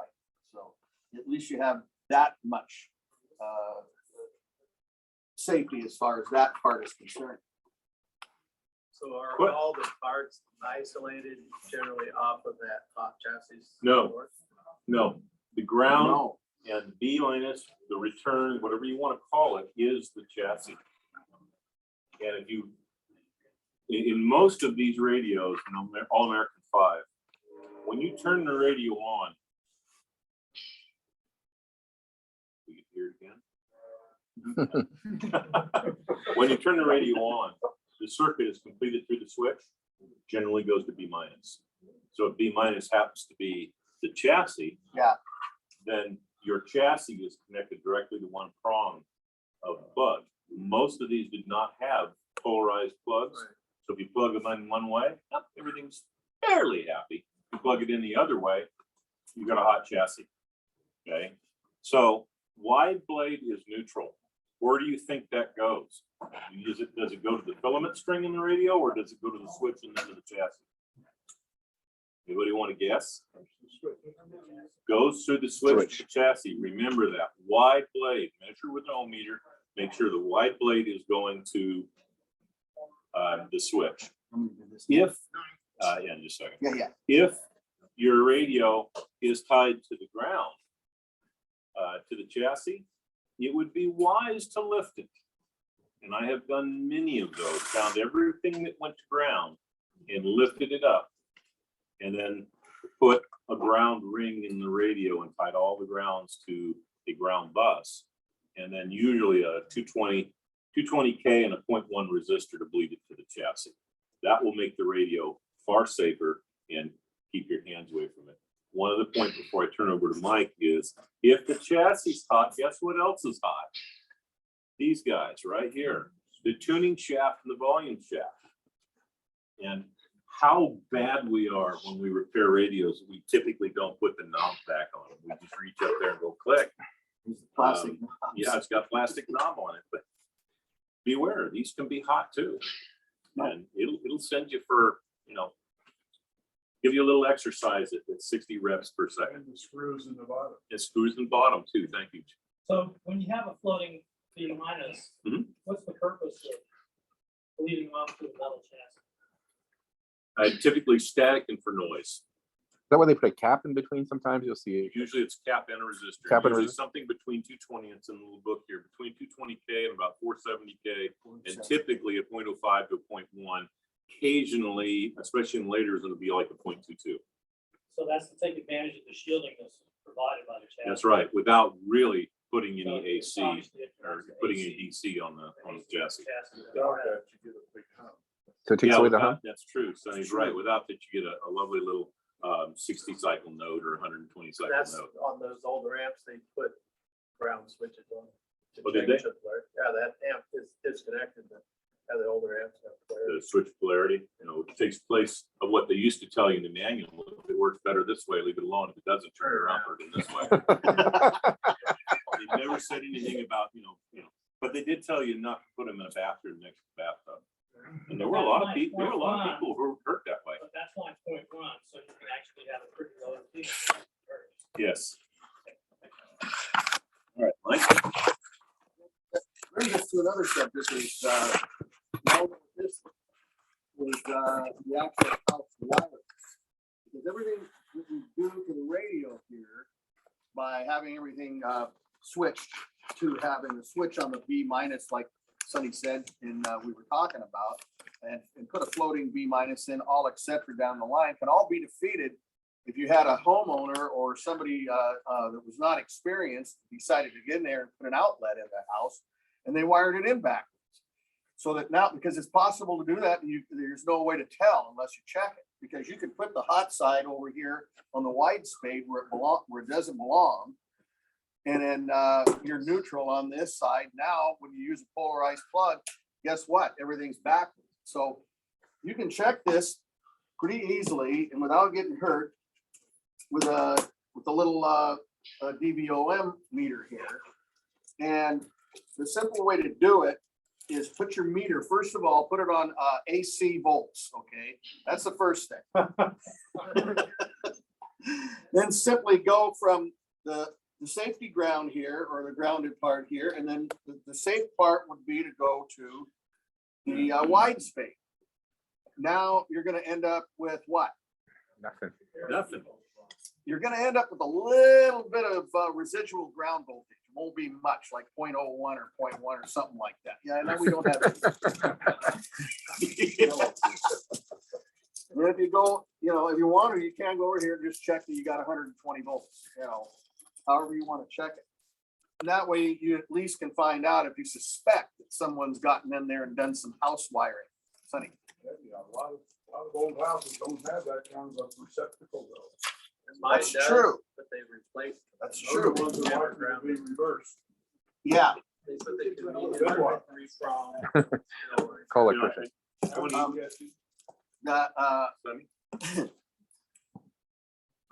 You said it has like you had a Those suggestion. little neon lamp holders that you can buy anywhere. Hold on to one end, plug the other one in, and the one where it lights up will be hot. You don't touch anything else though. Not that you're likely to get a one shot to that neon bulb, but it will give out the bulb. The other thing is you can get an outlet tester for $8. Yeah, I was gonna say. I was just gonna say that too. Buy Mark for $7.95. And you can check all the outlets in your house. You can do that with one of those. Yeah. Don't tell your What ground. they called, Myron? It's an outlet tester. Oh, outlet tester. Right, yeah. LEDs that tell you if it's right or wrong. Yes, that was the next thing I was gonna say. Sonny and I actually talked about that earlier. Is yeah, just one of the little outlet testers. And then you can test and see which side is hot. Yeah. We bought a house 22 years ago, brand new. And we had a whole house inspection done on it. I was told by many people, it's brand new, you don't have to do anything. There were 3 outlets in our house that were wired backwards. Wow. So even brand new, and it got past the inspector. That's amazing. Got to the first owner. Gentlemen, could I tell an experience? Because it goes right with what you're talking about. I got a call when I was working at the Rogers Organ Company and that I had to go to Texas. Brand new organ, installed it, plugged it in, the organ worked until they put the speaker up in the dome with its power amplifier and plugged the power amplifier in up in the dome. And somebody in the church was a homemade electrician and he wired the new plug for the organ backwards. So the whole organ came up hot. But the lead from the organ that went all the way up there was referenced correctly. So there was a bonfire between the two. This happens. And especially in a house where, like my grandfather said, well, I can do that. And of course, I muttered wrong. But that's what you have to look after. That is one of the, it's just like you have your little radio and that has a capacitor from the AC to the chassis. You better check and see if it's good, bad, or indifferent before you go messing around, or you might burn up the meter. So lots of stories there. The bottom line is just because it's already in the wall and the house is built doesn't mean it's right. And you want to, this area, I'm hoping you're going to work on your radios. It's going to be used for a long time. Check it and make sure it's right. Okay. A couple other pointers I'll point out from the front page, and then I'll be done with it. Is that we talked about the fact that the shafts can be live.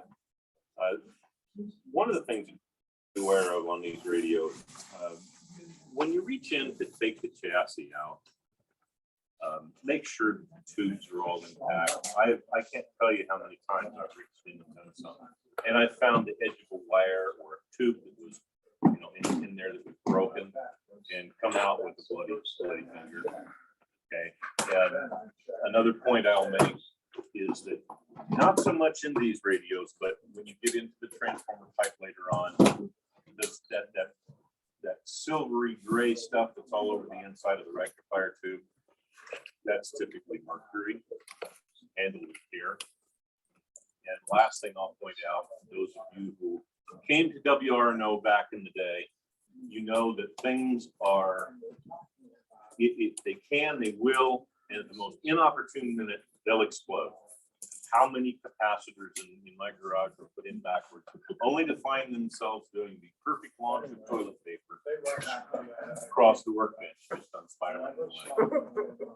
Always fun to watch. In fact, I'd see somebody that wasn't my best friend put one in backwards. It's kind of like the other way. Yes. One last hazard is asbestos. Yes, thank you. I missed that one. Asbestos finds its way underneath the radio, on top of the radio, on the sides of the radio, and guess where else it shows up? It shows up in resistance line cords. They cut them off, and you got this flaky stuff. If the chassis is sitting on top of it, be very careful, because when you pull the chassis out, you will breach the pad, and you'll have airborne asbestos. So be careful of it. People have asked me what I do with it. My personal preference on how to deal with asbestos is I leave it in the radio and I soak it with lacquer. I'm gonna probably restore the cabinet anyway. I'll make it into just one big hard decoupage piece. If you want to take it out, the best way is just to go get white spoon and mix it with water, 50%, 50%. Yep. Squirt it, let it dry. And Same thing. Turn it hard and keep it from becoming airborne. So either way, your blue trick is probably much cheaper than my lacquer trick. It's $60 a gallon now. So good, thank you. And that's actually on here. I just skipped over it.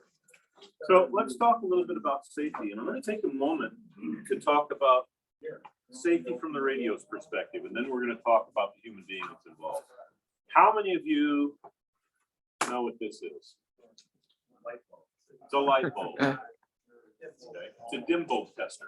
All it is a light bulb in series with whatever you're putting into test. I built this about 2 weeks ago. I believe it was $14.76 with the exception of the light bulb. What I bought was I bought a single outlet, put it in here. The outlet has a bridge on it right in the center. You grab this with your needle nose and you bend it back and forth until you break it. You do the same on the other side, and that makes these two outlets independent now. And I can actually wire the electric cord coming in to this side, come back around over here to the light bulb, and then out. And I've labeled this one. The bulb goes in here. This is your device under test. I like to have a switch in mine because I just like to have switches and things. It's not a mercury switch, by the way. These adapters are less than $1, and they allow me to screw a light bulb in, put it up in the bulb position. And by the way, this one's polarized. That's kind of cool. And I have, a dim bulb tester. Cheap and effective. I prefer a clear light bulb.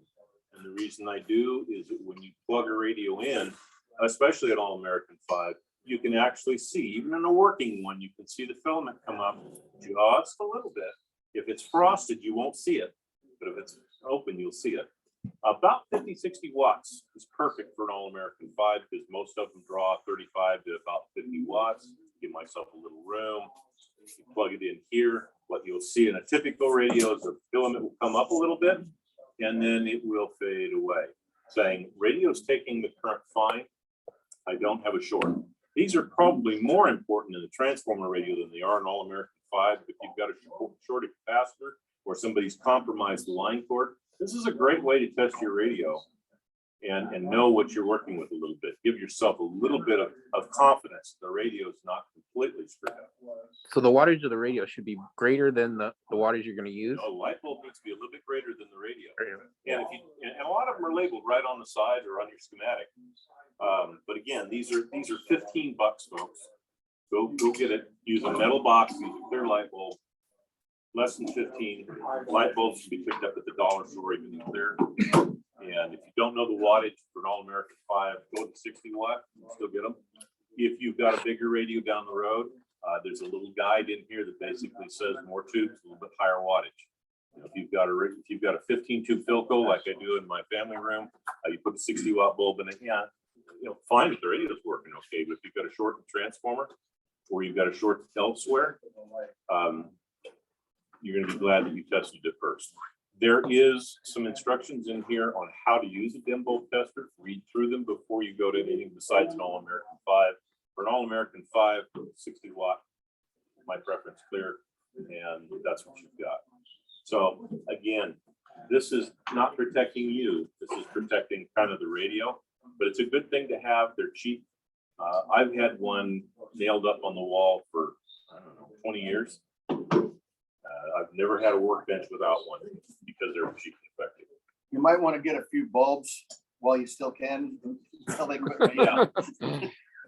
By the way, LED will work, but get an incandescent bulb. They're a little more analog than the LEDs. All right, Mike, you want to talk about any of this stuff? We've got a whole batch of stuff. By the way, before he starts, did somebody get the Variac off the table back there? Went into the club stuff. Okay. Good. Okay, so how many people know what this thing is? Isolation transformer. Door stop. Yeah, it's a nice one too. Don't drop It's it. pretty heavy. Anyway, no, it's an isolation transformer. And this thing is an absolute requirement if you're going to be working on an AC/DC radio. And it's got a cord on here that I put on. It's polarized. Is it required to be polarized?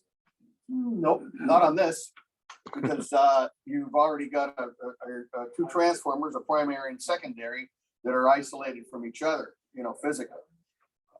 So that's the whole purpose of it. And it shouldn't be grounded? Not necessarily. No, not necessarily. Because it is isolated by itself. Yeah. One of the things I want to show you is this one's got an outlet on one side. It might, if I trouble you to hold that on there. Did you buy that transformer? No, I bought it. This one was bought this way. I can tell because it's designed as such that there's nothing wrong with making your own. I've seen people that have built meters and voltmeters and then all sorts of stuff along with it. Secondary. Pardon? What would you put on the secondary? You want what's going in. That's why it's an isolation transformer. So 120 in, 120 out. Yeah. Hey, Blake. Yes. Blake. So one of the things that I've done for radios, if you don't know if they're a hot chassis or not, is you'll take your voltmeter and you put it on ohms, and then you measure between the chassis and each lug, and if they both have a high resistance, then you have a safe chassis. But if you have a low resistance, then you have a hot chassis. Something that's good point. Thank you, David.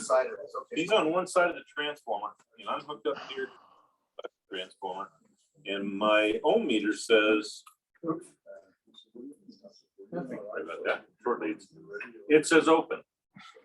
Okay, that's important because some things aren't always what they appear to be. And what I want to show you is this. This is a big, heavy sucker. I looked through the vents and I can see a transformer on this side. Yes, it's got a transformer.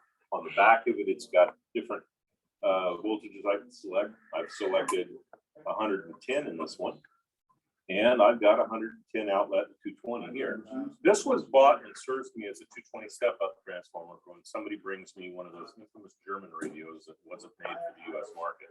And there's a little tiny shortwave band on it and a 220 volt input. Somebody brought me a really cool one from about 1938, and I'm working on it now. And it has actually got a 110 volt line in on it, but many of them were 220 only. So this gives me an opportunity to get 220. Let me show you an ugly little fact on this one. If you would be so kind, if you will put the oh yeah, that on there. Which side do you want it on here? On the 110 side. Okay. So I'm taking it there, and when I hook this up to the outlet, Jake, can you tell me what that says? 40.9. 40.9 ohms. This is not an isolation transformer. One would think it is. It's a step-up transformer. I would think that it would be isolated, but it is not. Always check and make sure your isolation transformer is isolated. Right. And actually, truth be known, I brought this to show people that sometimes your isolation transformer will be in a box.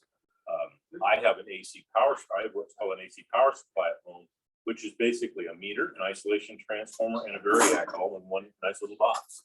This looks like it's an isolation transformer. It feels like it's an isolation transformer. It's not. So when you plug your radio into the isolation transformer, your AC/DC radio, what is that doing for you? 15 ground. What is it isolating from? Direct current. The current. Isolating you from earth ground. Earth ground. And but I would also say it's isolating you from the mains. And the mains, yeah. All the mains, like for instance, one aspect is if you're using test equipment, and your test equipment, you want that plugged into the mains. You don't want it plugged in, both of them plugged in the isolation transformer. Blake will talk about that a little later. But the main thing is protecting you from earth ground, because you can still get shock on an AC/DC on a radio that's plugged into one of these. You still have 120 volts feeding in It's just that it's isolated away from any other device that's plugged in. And also, if you happen to be standing, it's isolating you, so you're not going to get shocked here, have it run clear through your body and your heart and everything else to the ground. So that's a couple things that are a reason why it's a safety device in that respect. And what stands between you and the 15 or 20 amp circuit that's in your fuse box or your breaker box? What is standing between that breaker box and that full current and your radio if you don't have an isolation transformer in the center? Nothing. Nothing. So guess what? It's going to be you who trips the breaker. That's not a good thing. 120 volts at 15 amps. Will weld metal. Will yes, will weld metal. It will also do a number on your body. And if it doesn't throw you over the car, it may send you off into the next chapter. That's called a dim bulb. That's called a dim width. Dim watts. My outlets are 20 amp. Yeah, well, Yeah. good for you. Yeah, that's right. You want a demo? No. I don't either. Okay, the other thing I want to point out, Sonny points it out very succinctly in his article that he's got on the website, but what do you plug into? If you got a bench, you got a chair, you got a light, hopefully, a soldering iron, tube tester, and maybe you're lucky enough to have a signal generator, an audio generator, you got all this wonderful stuff on your bench. And then you've got this isolation transformer. How many plugs did they put on this isolation transformer? What does that plug go to? The radio. The radio. It doesn't go to a power strip. It doesn't go to an extension cord. It goes to the radio, because what are we isolating the radio from? Well, we isolated from the mains. We interrupt the ground. We're hopefully isolating you from the mains. But what else are we separating? Test equipment. Exactly. You don't want the test equipment and the radio on the same side. Yes. So what's the flow then from which goes first? Your isolation transformer? Or Isolation. That's an excellent question. Yeah. Isolation transformer first, then the variac, then the radio. That is, dim bulb goes in and tests it, but a lot of people will take the dim bulb out of the circuit when they go to do this is the primary check, and then you go to the other setup.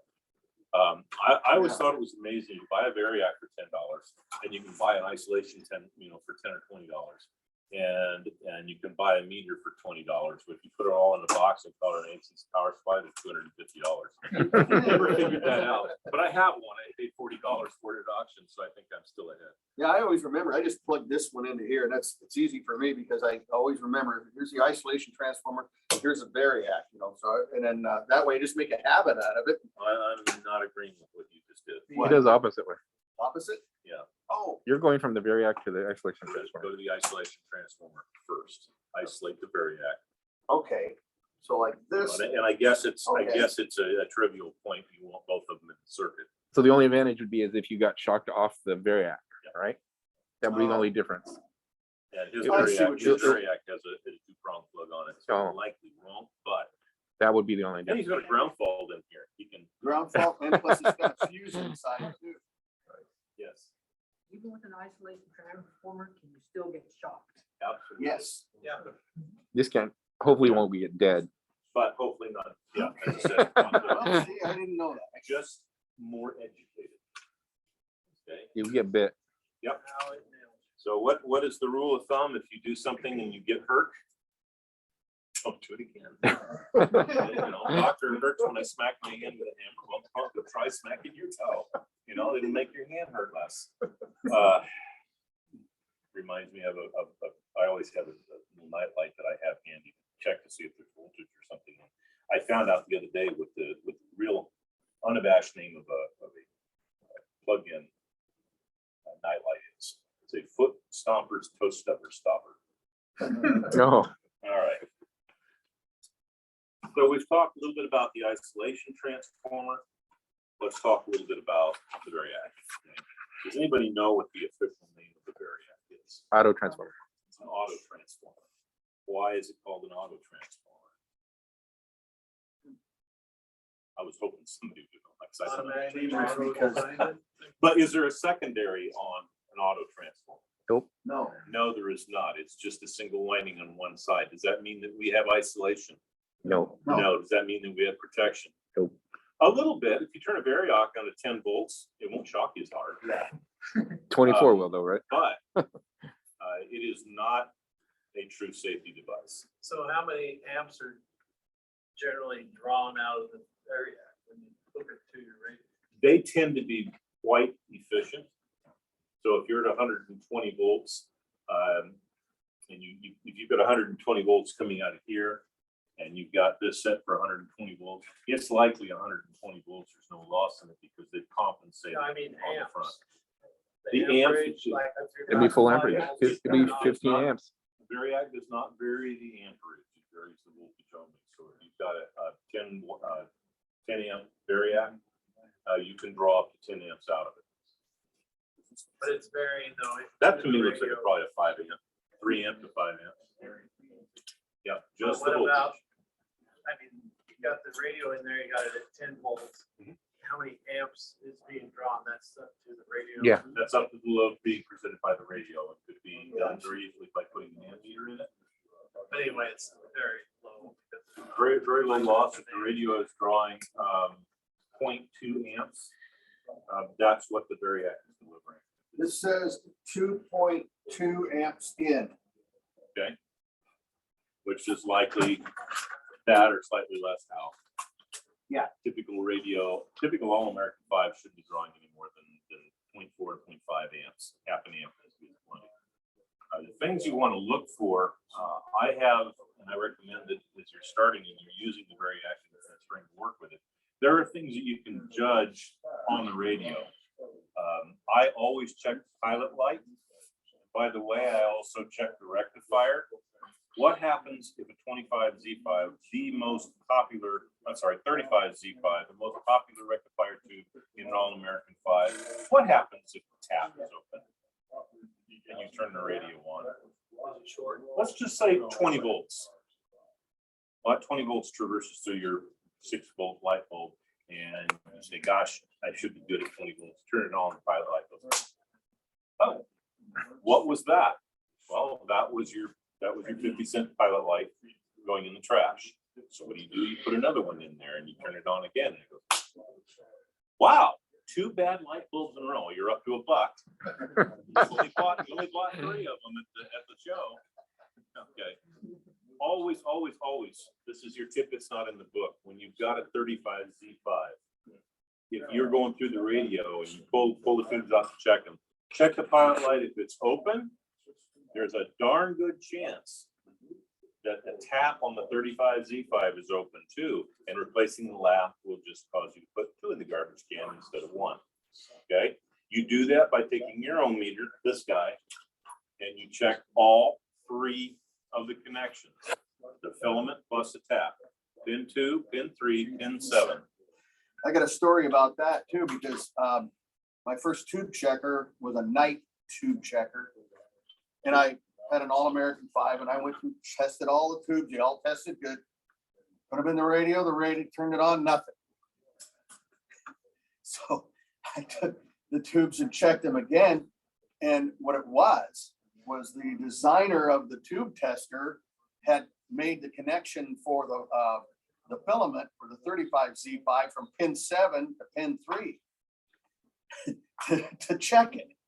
And so, of course, the tube lit up in the tube checker and it tested fine. You put it in the radio, it was open between pins 2 and 3. But the tube checker didn't tell me that. That's why you always, like Blake said, you always want to use an ohm meter and then check all 3 of those to make sure they're good. That particular tube checker will fake you out. I have never come across a tube checker. My bench tester is a Jackson 648. I have a TD7. I've had hosts of very fine tube checkers on my bench. I have never come across one that checks all 3 of them. If you were to buy a tube from me that says 35Z5 on it, you'll always see a rating on it, 80%, 90%, unless you're one of those people that demands a TD7 out, and I'll give you a GM rating on it. But you'll also see a little check mark on it. And the check mark means that I have physically taken the tube over to an ohm meter and can assure that all three pins are doing what they're supposed to be doing. You've got the filament plus the tap. Damon? I have run across like my cat, a couple of the cheapy tube testers. That have not tested 35Z5 right. Yeah. I haven't come across one that tests. I've not come across a Hickok that checks them right. It checks the filament and it puts the load on, does everything it's supposed to do. But I honestly have never come across one that checks it. It's typical of some of that series of tubes, but not many tubes had a tap on for the filament until you got into the later stuff. It's just a tube, you gotta know the tap and the other. Right, you got to check the tap. Sonny? Many tube checkers do have a ballast check position on them, and there are generally two tests for 35Z5 or 35W4. Yep. Oh, yeah. One tells you to use the ballast setting. Yep. Yes, that's right. Mm-hmm.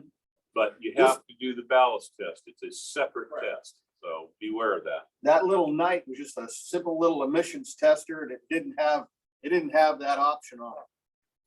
So, yeah. The cheaper tube checker. Yes, it was. Yeah. Yeah, my TV set it does. So beware of that. And then again, there's some little hints that you get when you turn the radio on. You've got the variac set for a few volts. It doesn't look like anything's happening.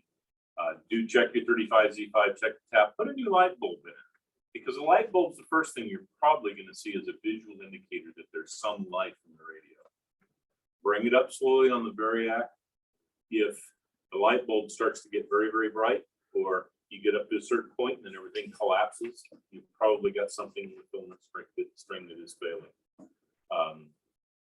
How that really goes into safety, it probably doesn't, but you know, it's a series circuit. It comes in the radio. It generally goes through all of the filaments, and then it goes to ground or to B- or to the return. And it generally goes to ground or B- through the switch.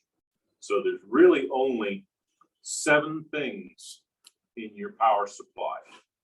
You've got 5 tube filaments, you got a light bulb, and you've got a switch. And let's throw the line cord in for good measure. Those are the 3 things, or those are the 8 things that you need to check. 5 tubes, switch, and light bulb, and your line cord. Okay. Anything else you wanted to cover? No, there's not actually. Those are the things that I wanted to cover right there. Great. Okay. Thanks, guys. There is a little piece in the back on this that I also stole off of Sonny's website, and it says always do this first. I put that kind of on the back page. It's kind of like the last thing, but I just saw it, and you know, you got God-given senses. You've got your eyes, you've got your nose, you've got your ears, you've got your hands. Okay, all but that last one. Use them. First thing you do when you get a radio is you inspect it. Inspection doesn't mean plugging it in and then inspecting it. It means inspecting it.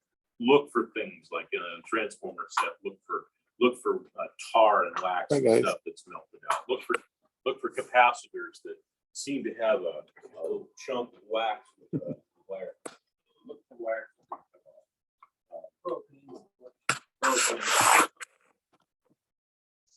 Radio. See if it was a good vintage, a good year. See if you can guess if it had a cord. You know, if they put your face and smell it, you can learn a lot that way.